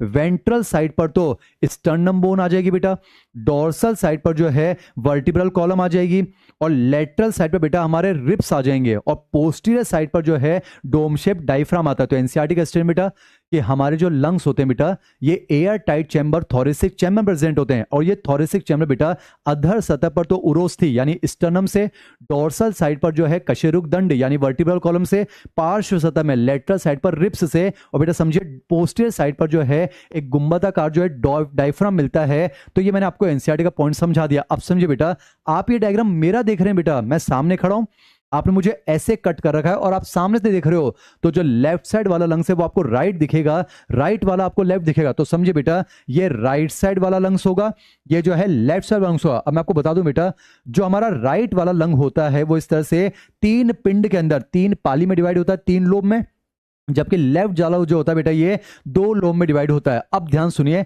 ये जो आप डायग्राम देख रहे हैं बेटा कैसे देख रहे हैं, आपने मुझे इस तरह से कट कर रखा है। अब डायग्राम समझिए बच्चों, मान लेते हैं यहां पर जो है, इस डायग्राम को समझिए, यहां पर इमेजिन कीजिए बेटा स्टर्नम है, तो इस बोर्ड के पीछे जो वर्टिब्रल कॉलम है, साइड में कौन आ रहे होंगे बेटा, रिब्स। अब आप डायग्राम कट करके ऐसे सामने से देखोगे तो आपको रिब्स के क्या दिखेंगे, कटे हुए सिरे दिखेंगे ना बेटा। तो एनसीईआरटी डायग्राम में ऐसे दिखा रखे हैं और इनको लिखा हुआ है कट एंड ऑफ रिब्स। बेटे ये पसलियों के कटे हुए सिरे हैं, उम्मीद करता हूं ये आपको समझ में आ रहा होगा। अब ध्यान से देखिए बेटा, ये जो पूरा आपको दिख रहा है ये थोरेसिक चैम्बर है। थोरेसिक चैम्बर में अपने अपने दो लंग्स को वेल प्रोटेक्टेड रखा है। अब ध्यान से देखिए बेटा, लंग्स के बारे में सुनिएगा पहले। हमारे जो लंग्स होते हैं ना बेटा, ये पहली बात तो बहुत ही सॉफ्ट ऑर्गन है, तो इनको प्रोटेक्शन देना बहुत जरूरी है। तो हमने क्या किया है, हमने अपने लंग्स को, सेम कंसेप्ट याद कीजिए, ब्रेन को क्रेनियल बॉक्स में रखा पर बीच में कांटेक्ट ना हो जाए, तो आपने वहां पर मेनिंजेस का इस्तेमाल किया था। तो बेटा उसी तरह से लंग्स और हड्डी के बीच में बेटा आपके थोरेक्स की जो लाइनिंग है वो रिब्स बना रहे हैं, और अंदर आपने लंग्स को रखा है। तो इस गैप को खत्म करने के लिए बेटा यहां पर कनेक्टिव टिश्यू की बनी दो मेम्ब्रेन्स आती हैं, जिनको प्लूरल मेम्ब्रेन कहा जाता है। क्या कहा जाता है बेटा, प्लूरल मेम्ब्रेन कहा जाता है। लेक्चर शुरू हो चुका है, ध्यान सुनिए बेटा।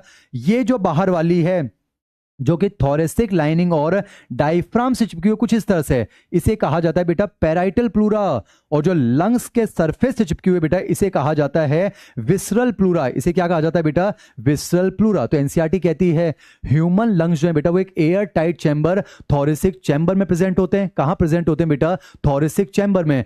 थोरेसिक चैम्बर कैसे बनता है बता दिया, और याद रखिएगा हमारे जो लंग्स होते हैं बेटा वो एक डबल मेम्ब्रेनस स्ट्रक्चर से सराउंडेड होते हैं, जिसको प्लूरल मेम्ब्रेन कहा जाता है। धीरे धीरे बेटा हम चैप्टर को कंटिन्यू करेंगे, ध्यान सुनिएगा। बाहर वाली कहलाती है बेटा पैराइटल प्लूरा, इसे कहा जाता है पैराइटल प्लूरा। अंदर वाली कहलाती है बेटा विसरल प्लूरा। अब कुछ बातें ध्यान से देखिए, दोनों प्लूरल मेम्ब्रेन के बीच में आपको कैविटी दिख रही बेटा, ये कैविटी कहलाएगी प्लूरल कैविटी, और इस प्लूरल कैविटी के अंदर एक फ्लूइड भरा होता है बेटा, इसे हम कह सकते हैं प्लूरल फ्लूइड। मॉड्यूल में सब लिखा हुआ बेटा। और इस प्लूरल फ्लूइड के जो है मेनली दो फंक्शन बेटा, एक तो बाहर से शॉक एब्जॉर्ब करेगी, और साथ ही साथ बेटा ये लंग्स के सरफेस पर जो फ्रिक्शन है उस फ्रिक्शन को ये रिड्यूस करती है। तो बेटा यहां पर ये बातें हो चुकी हैं। अब चैप्टर आपके सामने शुरू होने जा रहा है बच्चों।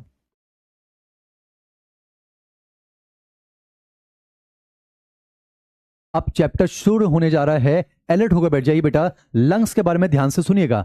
मैमेलियन लंग्स बेटा, स्तनधारियों के जो फुफ्फुस होते हैं, जो फेफड़े हैं बेटा, मैमल के लंग्स जो होते हैं पहली बात तो वो स्पॉन्जी होते हैं बेटा, स्पॉन्ज जैसे होते हैं, बिल्कुल स्पॉन्ज जैसे होते हैं। वो सॉलिड होते हैं। सॉलिड का मतलब बेटा अंदर कोई कैविटी नहीं होती है। एनसीईआरटी भी कहती है बेटा अगर आप लंग्स को देखोगे तो हमारे लंग्स बिल्कुल सॉलिड हैं, अंदर तक उसके अंदर बेटा एल्वुलाई हैं, एल्वुलाई के डक्ट सिस्टम होते हैं। तो ध्यान सुनिएगा, मैमिलियन लंग्स पहली बात तो सॉलिड होते हैं, कोई होलो कैविटी नहीं है, स्पॉन्जी होते हैं और बहुत शानदार बेटा नॉन मस्कुलर होते हैं। वेरी इंपॉर्टेंट, हमारे जो लंग्स होते हैं बेटा वो नॉन मस्कुलर है। इसका मतलब मैं कह सकता हूं the power of self compression, self contraction and self expansion, self relaxation उनमें एब्सेंट होता है। वेरी इंपॉर्टेंट, समझिए बेटा हमारे लंग्स नॉन मस्कुलर है। चैप्टर शुरू हो रहा है बेटा, तो हमारे लंग्स के अंदर बेटा सेल्फ कॉन्ट्रैक्शन और सेल्फ रिलैक्सेशन की पावर नहीं होती है। अगर मैं लंग्स को शरीर से निकालकर बाहर रख दूं ना बेटा, तो वो खुद अपने वॉल्यूम को चेंज नहीं कर सकते हैं। बेटा लंग्स का वॉल्यूम यानी intra pulmonary volume, pulmonary the lungs,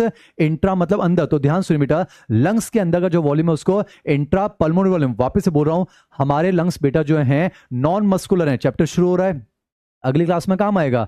तो अगर आप लंग्स को बाहर निकाल दो ना बेटा, तो वो खुद ब खुद अपने वॉल्यूम को चेंज नहीं कर सकते। पर समझिए, जिंदा रहने के लिए बेटा ब्रीदिंग जरूरी है। एनसीईआरटी शुरू हो गई है, जिंदा रहने के लिए ब्रीदिंग जरूरी है। ब्रीदिंग के लिए लंग्स का वॉल्यूम चेंज होना चाहिए, पर चूंकि लंग्स के वॉल्यूम को हम डायरेक्टली अल्टर चेंज नहीं कर सकते, इसीलिए बेटा हमने लंग्स का एनाटॉमिकल सेटअप कहां रखा है?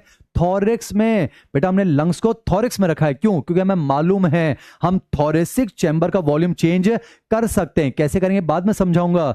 बेटा आप थॉरिक्स के वॉल्यूम को चेंज कर सकते हो ना, जैसे मैंने बढ़ा लिया, ये देखिए इस तरह से हम थॉरिक्स के वॉल्यूम को चेंज कर सकते हैं, और थॉरिक्स का वॉल्यूम चेंज होगा तो लंग्स का वॉल्यूम उसी प्रोपोर्शन में अपने आप चेंज हो जाएगा। वो मैं आपको बाद में समझाऊंगा, ध्यान समझिए बेटा।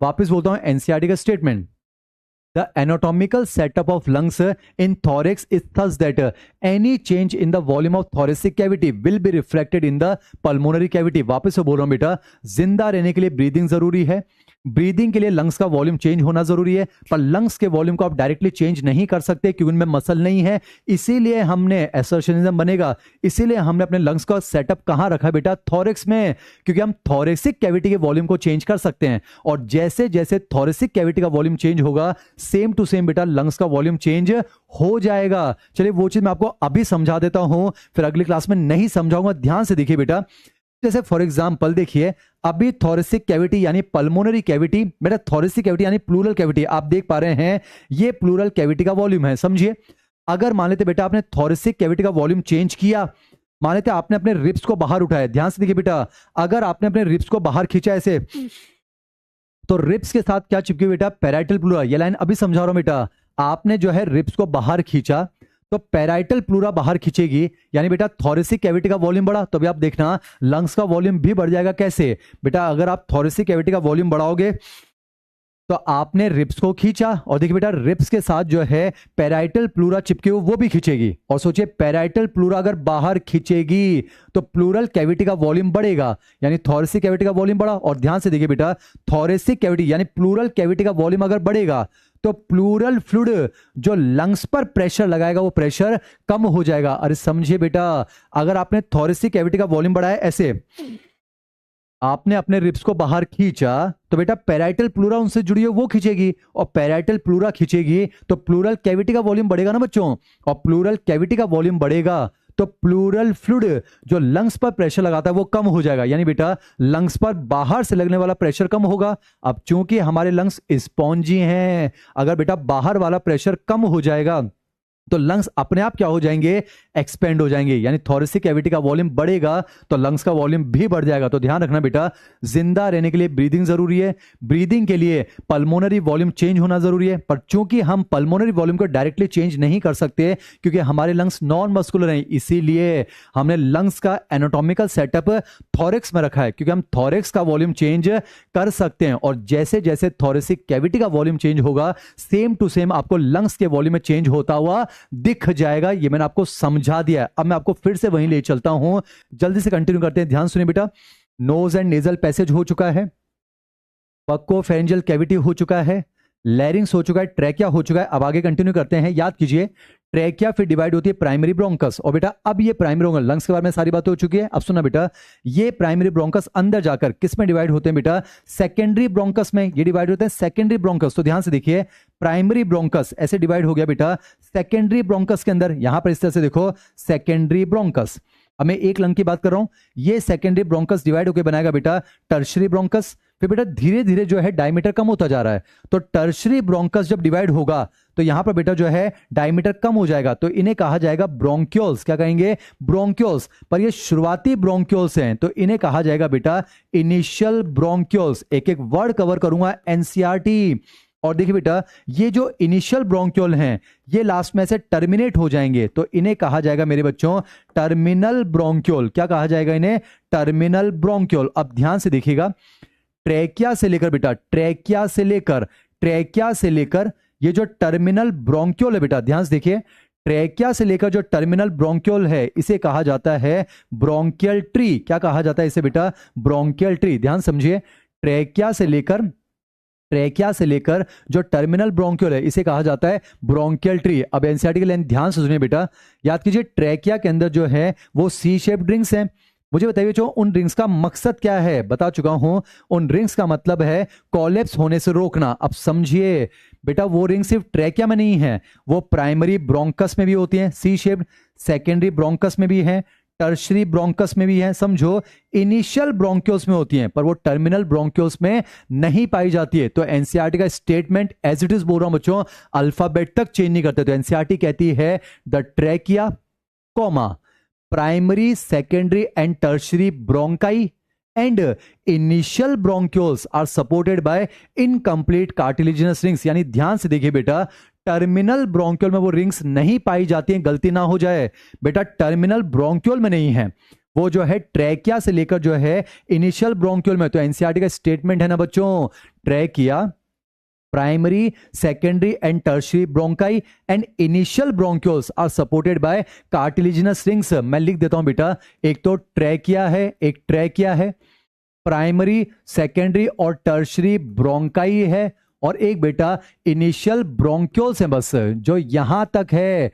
इनमें बेटा जो है सी शेप्ड रिंग्स पाई जाती है, इनमें जो है वो सी शेप्ड रिंग्स पाई जाती है। यानी स्टेटमेंट सुनिए, एंटायर ब्रोंकियल ट्री के अंदर बेटा कार्टिलेजिनस रिंग्स नहीं है। बेटा ब्रोंकियल ट्री का मतलब है ट्रैकिया से टर्मिनल ब्रोंक्यूल। तो बेहतरीन स्टेटमेंट पेश करता हूं, ध्यान से सुनिए, the entire bronchial tree except terminal bronchiole is lined by C shaped cartilaginous ring. बेटा यानी कि पूरे ब्रोंकियल ट्री में बस आप जो है टर्मिनल ब्रोंक्यूल को छोड़ दीजिए तो उसके अंदर बेटा सी शेप्ड कार्टिलेजिनस रिंग्स पाई जाती हैं। और एक और चीज समझिए, एक्सटर्नल नॉस्ट्रिल से लेकर बेटा समझिए, एक्सटर्नल नॉस्ट्रिल से लेकर ये जो टर्मिनल ब्रोंक्यूल है इसे कहा जाता है बेटा कंडक्शन जोन। इसे कहा जाता है कंडक्शन जोन या फिर इसे कंडक्टिंग जोन कहा जा सकता है। यानी मैं कह सकता हूं बेटा bronchial tree is a part of conduction zone. समझो ना बेटा, एक्सटर्नल नॉस्ट्रिल से लेकर टर्मिनल ब्रोंक्यूल ये है बेटा हमारा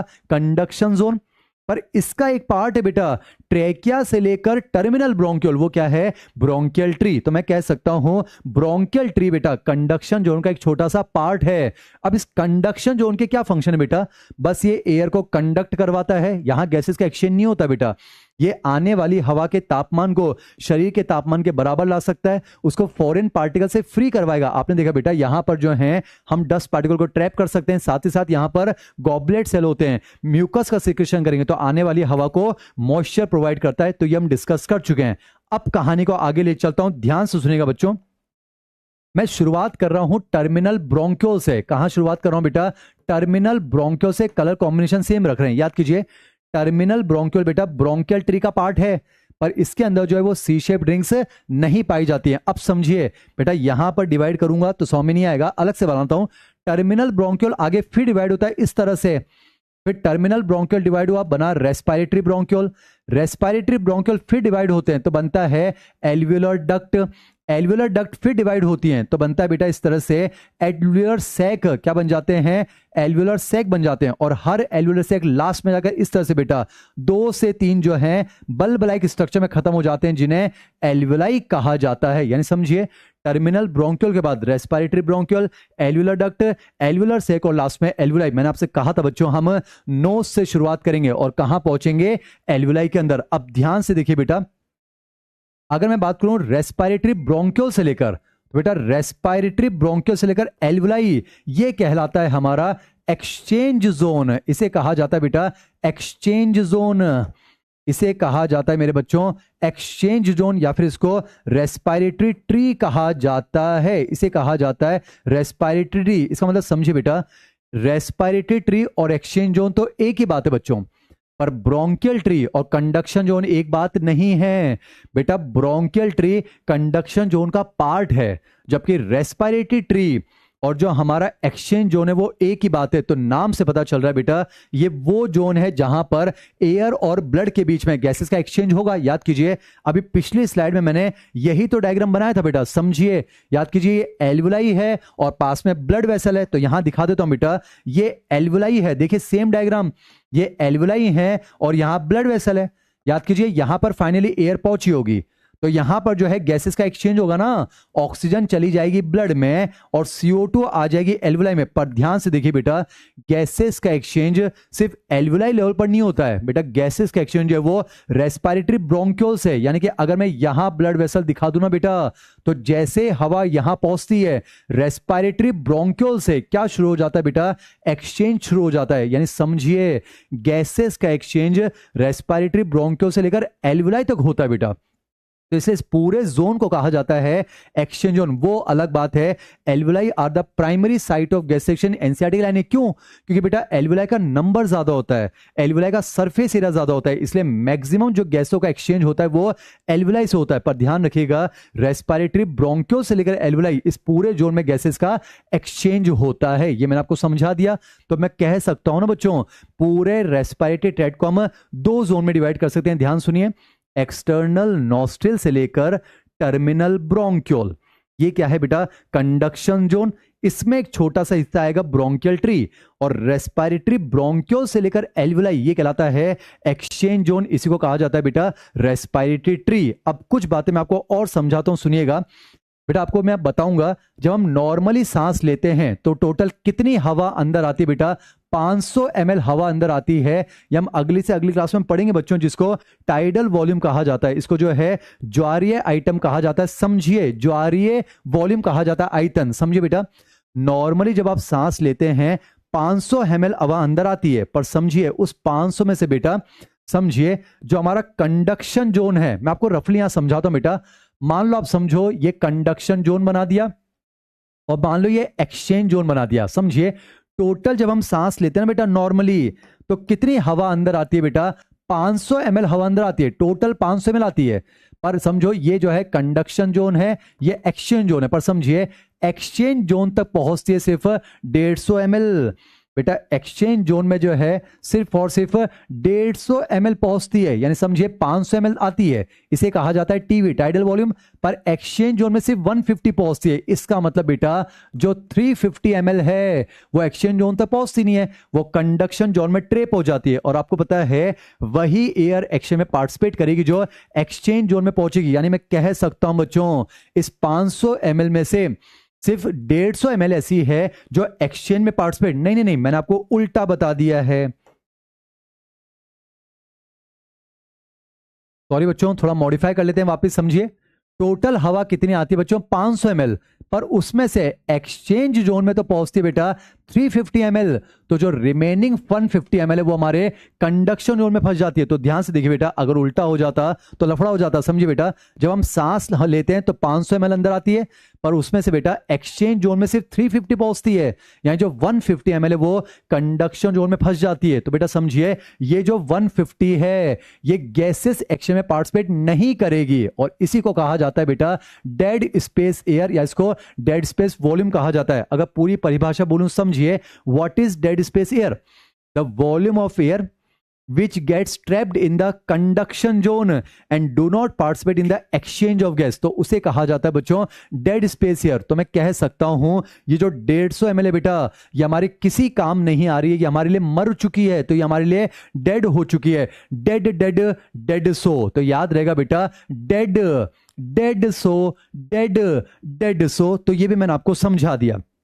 अब बेटा पूरा रेस्पिरेटरी ट्रैक्ट हो चुका है, हमने नोज से शुरुआत करी और हम एल्वुलाई तक पहुंच चुके हैं। अब लास्ट में बच्चों मैं जो है आपके सामने एल्वुलाई का स्ट्रक्चर रखता हूं, ध्यान समझिएगा।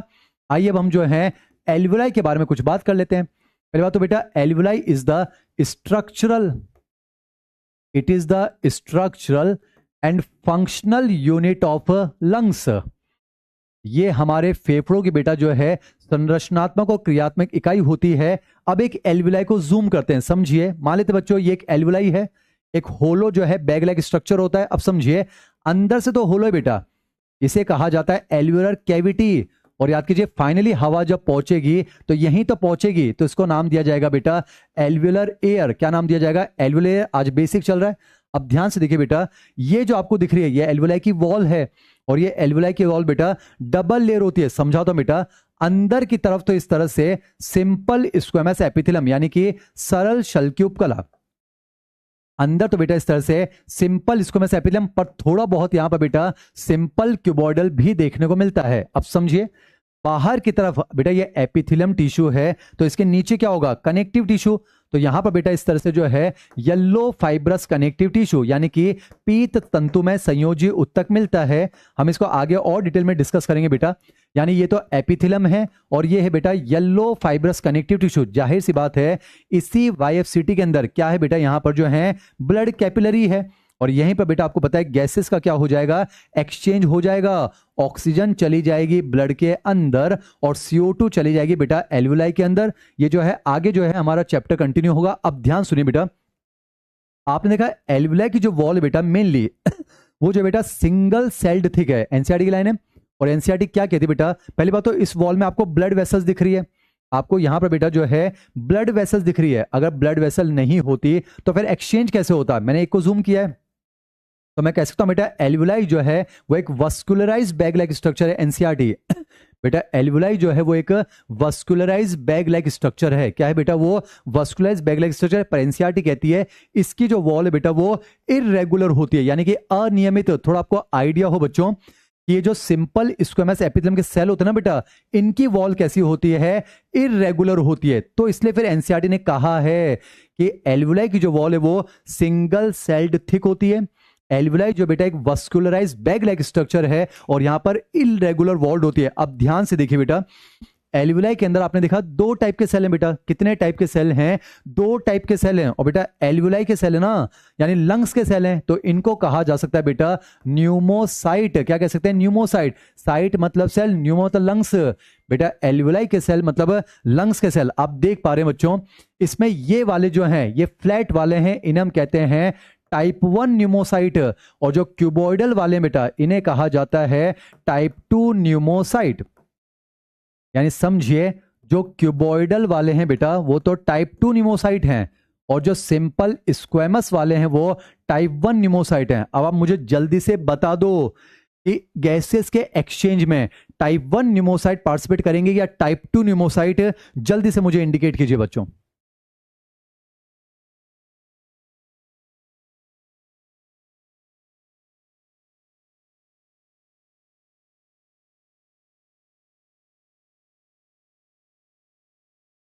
बेसमेंट मेम्ब्रेन के बारे में बाद में बात करेंगे बच्चों। जल्दी से मुझे बताइए कि गैसेस के एक्सचेंज में कौन हेल्प करेगा, टाइप 1 या फिर टाइप 2 न्यूमोसाइट? आप बिल्कुल सही कह रहे हैं बेटा, गैसेस का एक्सचेंज होने के लिए वॉल पतली होनी चाहिए, और पतला मतलब सिंपल स्क्वेमस। तो बेटा जो टाइप 1 न्यूमोसाइट है इनका तो फंक्शन होगा गैसेस एक्सचेंज। और बेटा जो टाइप 2 न्यूमोसाइट क्यूबॉइडल है, तो ये क्या करते हैं? ये एक फॉस्फोलिपिड सिक्रेट करते हैं, लेसिथिन। बेटा लेसिथिन एक सर्फेक्टेंट के तौर पर काम करता है। ये यहां पर सरफेस टेंशन को रिड्यूस करता है, and it prevents alveoli from collapsing. ये एल्वियुलाई का बेटा जो है कोलेप्स होने से बच जाता है। अब आपने क्या देखा? ये एल्वियुलाई की वॉल में बेटा दो टाइप के न्यूमोसाइट हैं, टाइप 1 और टाइप 2। पर इनमें से किसी एक को चुनना पड़े, आप किसको चुनोगे बच्चों? टाइप 1 न्यूमोसाइट को। तो अगर आपसे पूछा जाए एल्वियुलाई की वॉल में सिंपल स्क्वेमस एपिथेलियम या सिंपल क्यूबॉइडल, वैसे तो दोनों बच्चों, पर किसी एक को चुनना पड़े तो आप किसको चुनेंगे बच्चों? टाइप 1 न्यूमोसाइट को। तो यहां पर बेटा एनाटॉमी वाला पोर्शन कंप्लीट होता है।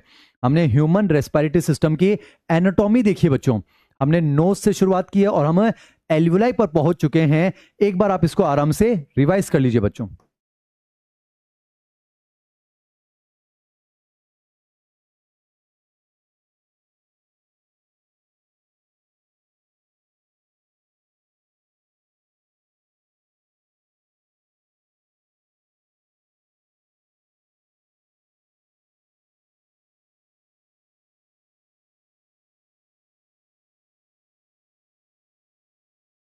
आज बच्चों एनाटॉमी चल रही है। एनाटॉमी को याद करना होता है, फिर भी हम समझने की कोशिश कर रहे हैं।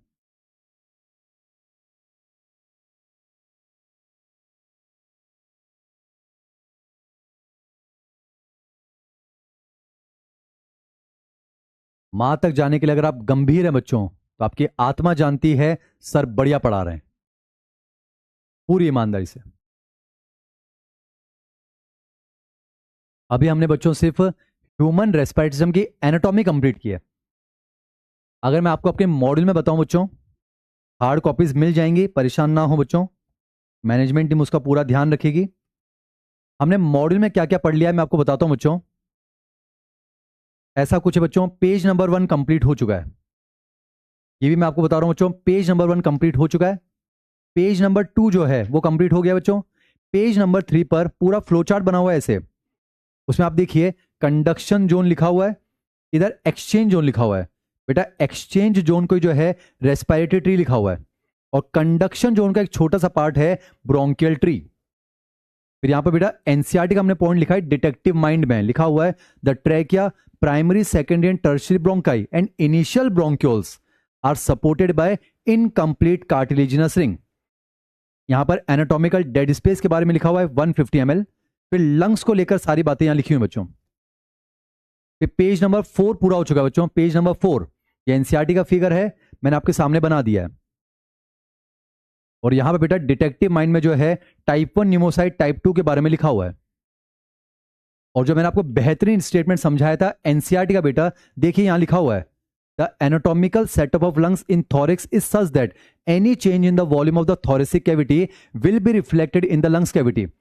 Such an arrangement is essential for breathing as we cannot directly alter the pulmonary volume। बेटा जिंदा रहने के लिए ब्रीदिंग जरूरी है, और ब्रीदिंग के लिए लंग्स का वॉल्यूम यानी पल्मोनरी वॉल्यूम चेंज होना चाहिए। और हम पल्मोनरी वॉल्यूम को डायरेक्टली चेंज नहीं कर सकते, रीजन हमारे लंग्स जो है वो नॉन मस्कुलर हैं। इसीलिए हमने एसर्शनिज्म बनेगा बेटा, इसीलिए हमने अपने लंग्स का एनाटॉमिकल सेटअप थोरिक्स में रखा है, क्योंकि बेटा हम थोरिसिक कैविटी के वॉल्यूम को चेंज कर सकते हैं। और जब हम थोरेसिक कैविटी के वॉल्यूम को चेंज करेंगे तो सेम टू सेम वॉल्यूम बेटा किस में रिफ्लेक्ट हो जाएगा, लंग्स के वॉल्यूम में।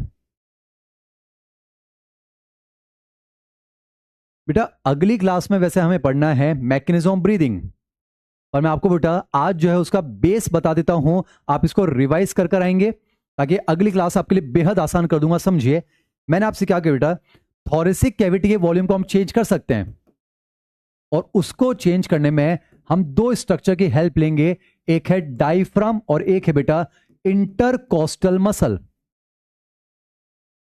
जिसको मैं कहूंगा आईसीएम। बेटा ये अगली क्लास की जान चल रही है, इसको ध्यान समझिए। बेटा अगर आप थोरेसिक कैविटी का वॉल्यूम चेंज करोगे तो लंग्स का वॉल्यूम अपने आप चेंज हो जाएगा। अब थोरेसिक कैविटी का वॉल्यूम हम कैसे चेंज कर सकते हैं, ये लास्ट के 5 मिनट में बेटा जल्दी से अगली क्लास की जान सुन लीजिए, अगली क्लास आपके लिए हलवा हो जाएगी। सुनिए बेटा, डायफ्राम आपको पता है एक मस्कुलर सेप्टम होता है, ये 5 मिनट बेहद इंपॉर्टेंट है। जो पहली बात तो सिर्फ मैमल्स में मिलता है, एक्सेप्शनली मिस्टर क्रोकोडाइल में या फिर घड़ियाल एलिगेटर वाली फैमिली में मिलता है। बेटा डायफ्राम एक मस्कुलर स्ट्रक्चर है, हमारी बॉडी को 2 पार्ट में डिवाइड करता है। आपको आइडिया बच्चों, मान लेते हैं ये है डायफ्राम, मस्कुलर स्ट्रक्चर है। ऊपर जो कैविटी होती है बेटा इसे कहा जाता है थोरेसिक कैविटी, और नीचे जो कैविटी होती है उसे कहा जाता है एब्डोमिनल कैविटी। बेटा डायफ्राम जो है वो 2 पार्ट में डिवाइड करेगा, ऊपर वक्षीय गुहा है और नीचे की तरफ जो है वो हमारी जो है एब्डोमिनल कैविटी, उदरी गुहा है। अब ध्यान से सुनिए बच्चों, ये अगली क्लास की जान आपके सामने पेश कर रहा हूं, समझिए। बेटा डायफ्राम जो है, पहले तो आप सरफेस से समझिए, आगे वाला बेटा वेंट्रल है, अधर, पीछे वाला डोर्सल है यानी पृष्ठ, ऊपर वाला एंटीरियर यानी अग्र है, और नीचे वाला बेटा पोस्टे यानी कि पश्च है। अब ध्यान समझिए, इसे मैं कह सकता हूं बेटा एंटीरियर, ये एंटीरियर है। इसे मैं कह सकता हूं ये पोस्टीरियर है। बेटा समझिए, ऊपर वाला एंटीरियर, नीचे वाला पोस्टीरियर, आगे वाला वेंट्रल, पीछे वाला डोर्सल। बेटा एमजे टॉक से ज्यादा इंपॉर्टेंट हमारा टॉपिक चल रहा है, पहले इसको ध्यान से सुनिए, ध्यान सुनिएगा बेटा। अब समझिए डायफ्राम, मैंने आपसे क्या कहा, एक मस्कुलर स्ट्रक्चर बेटा। तो डायफ्राम का नॉर्मल शेप तो डोम शेप होता है, गुंबदाकार। अब बेटा डायफ्राम के अंदर ऐसे क्या मिलती हैं, रेडियल मसल मिलती हैं। क्या मिलता है, रेडियल मसल, नाम से पता चल रहा है एसी मसल जो कि रेडियस की तरह बराबर होती हैं। अब समझिए बेटा, डायफ्राम का नॉर्मल शेप ऐसे डोम शेप है, तो आप देखिए थोरेसिक कैविटी का वॉल्यूम इतना है, पर जैसे ही इन रेडियल मसल में कॉन्ट्रैक्शन होता है बेटा, तो डायफ्राम कैसा हो जाता है बेटा, फ्लैट हो जाता है। अगली क्लास की जान है ये बेटा, जैसे रेडियल मसल में कॉन्ट्रैक्शन होगा डायफ्राम फ्लैट। और ध्यान से देखिए, डायफ्राम अगर फ्लैट होगा तो थोरेसिक कैविटी का वॉल्यूम बढ़ेगा।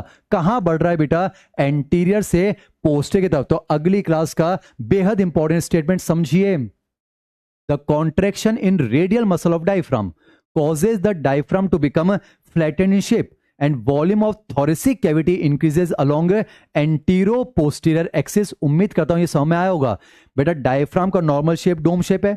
ये देखिए, ये थोरेसिक कैविटी का वॉल्यूम है। जैसे डायफ्राम की रेडियल मसल में कॉन्ट्रैक्शन होगा, डायफ्राम हो जाता है फ्लैट, चपटा। तो जो हमारी वक्षीय गुहा है, थोरेसिक कैविटी, उसका वॉल्यूम बेटा एंटीरियर से पोस्टीरियर एक्सिस की तरफ बढ़ता है। Very important. अब चलिए बात करते हैं बेटा इंटरकॉस्टल मसल। नाम से पता चल रहा है बेटा, कॉस्टल का मतलब होता है रिप्स, और रिप्स के बीच में जो स्पेस होता है उसे कहते हैं इंटरकॉस्टल स्पेस, और वहां जो मसल होती है उसे इंटरकॉस्टल मसल कहते हैं। अब समझिए बेटा, इंटरकॉस्टल मसल दो टाइप की है, external intercostal muscle EICM, internal intercostal muscle IICM। तो बेटा नाम से पता चल रहा है ये वो मसल है जब काम करेंगी तो रिप्स के अंदर मूवमेंट होगा। बेटा कॉस्टल के बीच की मसल है इंटरकॉस्टल मसल, तो बेटा ये रिप्स में मूवमेंट करवाती है। अब समझिए, रिप्स में मूवमेंट दो तरीके से होगा, अगली क्लास की जान है बेटा, समझिए। एक तो रिप्स बाहर की तरफ मूव कर सकते हैं ऐसे एक्सटर्नल, या फिर वो अंदर की तरफ मूव कर सकते हैं इंटरनल। तो आज की क्लास में मैं सिर्फ आपको जो है EICM बता रहा हूं, ध्यान सुनो बेटा। मैं सिर्फ और सिर्फ कॉन्ट्रैक्शन यानी संकुचन की बात कर रहा हूं। जब EICM में कॉन्ट्रैक्शन होगा तो समझिए, जब EICM में कॉन्ट्रैक्शन होगा तो रिब्स बेटा बाहर की तरफ मूव करेंगे, और जब IICM में कॉन्ट्रैक्शन होगा तो रिब्स अंदर की तरफ मूव करेंगे। इनके बारे में बाद में बात करेंगे, फिलहाल आप ध्यान रखिएगा IICM। बेटा समझिए, EICM मैंने कहा नाम से पता चल रहा है बेटा एक्सटर्नल। जब EICM में कॉन्ट्रैक्शन होता है तो रिब्स जो है वो बाहर की तरफ मूव करेंगे। अब समझिए बेटा, ये वेंट्रल है अधर, ये डोर्सल यानी कि पृष्ठ। समझिए, नॉर्मली थोरेसिक कैविटी का वॉल्यूम इतना है, पर जैसे ही EICM में कॉन्ट्रैक्शन होगा रिब्स बाहर की तरफ मूव करेंगे ऐसे, और जब रिब्स बाहर की तरफ मूव करेंगे बेटा तो समझिए थोरेसिक कैविटी का वॉल्यूम बढ़ेगा डोर्सो वेंट्रल एक्सिस। तो ध्यान रखिएगा, EICM में कॉन्ट्रैक्शन होता है तो थोरेसिक कैविटी का वॉल्यूम जो बेटा वो डोर्सो वेंट्रल एक्सिस के अलोंग जो है इंक्रीज होता है। तो आज के दो गोल्डन स्टेटमेंट हैं, अगली क्लास में याद होने चाहिए। पहला बेटा, डायफ्राम नॉर्मली डोम शेप है। डायफ्राम के रेडियल मसल में आर्य पेशियों में जैसे संकुचन होता है, डायफ्राम की रेडियल मसल में कॉन्ट्रैक्शन होगा तो डायफ्राम फ्लैट होता है।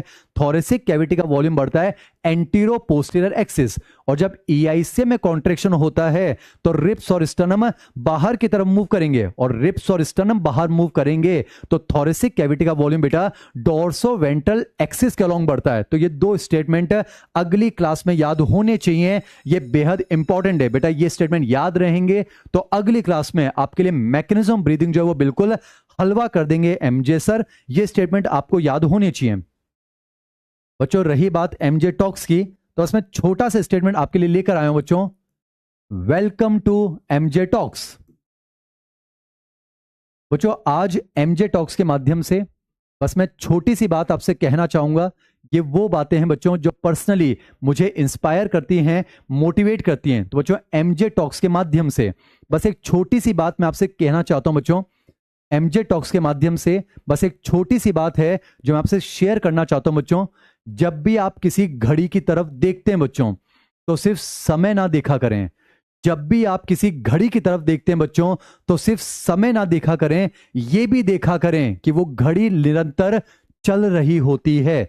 फिर दोहराता हूं बच्चों, जब भी आप घड़ी की तरफ देखते हैं तो सिर्फ ये ना देखा करें कि उसमें समय कितना हुआ है, आप ये भी सीखिए कि घड़ी जो है वो निरंतर चल रही है। तो उसी तरह से बच्चों आपको अपने जीवन को निरंतर चलते रहना होगा, आपको अपने जीवन को हमेशा चलते रखना होगा। नो मैटर वॉट, कैसी भी सिचुएशन क्यों ना हो। मार्क्स कभी ज्यादा हो सकते हैं, कभी कम हो सकते हैं, पर घड़ी से हमने समय देखना तो सीखा है, पर घड़ी से हमें यह भी सीखना होगा वो लगातार चलती रहती है, बशर्ते कोई भी कंडीशन क्यों ना हो, कोई भी हालात क्यों ना हो। तो बेटा उसी चीज को, उसी सीख को हमें अपने जीवन में अप्लाई करना है, चाहे कैसे भी उतार चढ़ाव क्यों ना आ जाए। पर घड़ी से समय देखना तो सीखा है, पर यह भी सीखा है कि निरंतर हमें चलते रहना होगा, चलते रहना होगा, चलते रहना होगा। तो बच्चों अगली क्लास में बेहतरीन लेक्चर आपके सामने लेकर आऊंगा। हम शुरू करेंगे मैकेनिज्म ऑफ ब्रीदिंग, इसको रिवाइज करके आएंगे, मुस्कुराते रहेंगे। आज की क्लास को यहीं पर बंद करता हूं बच्चों। Thank you so much.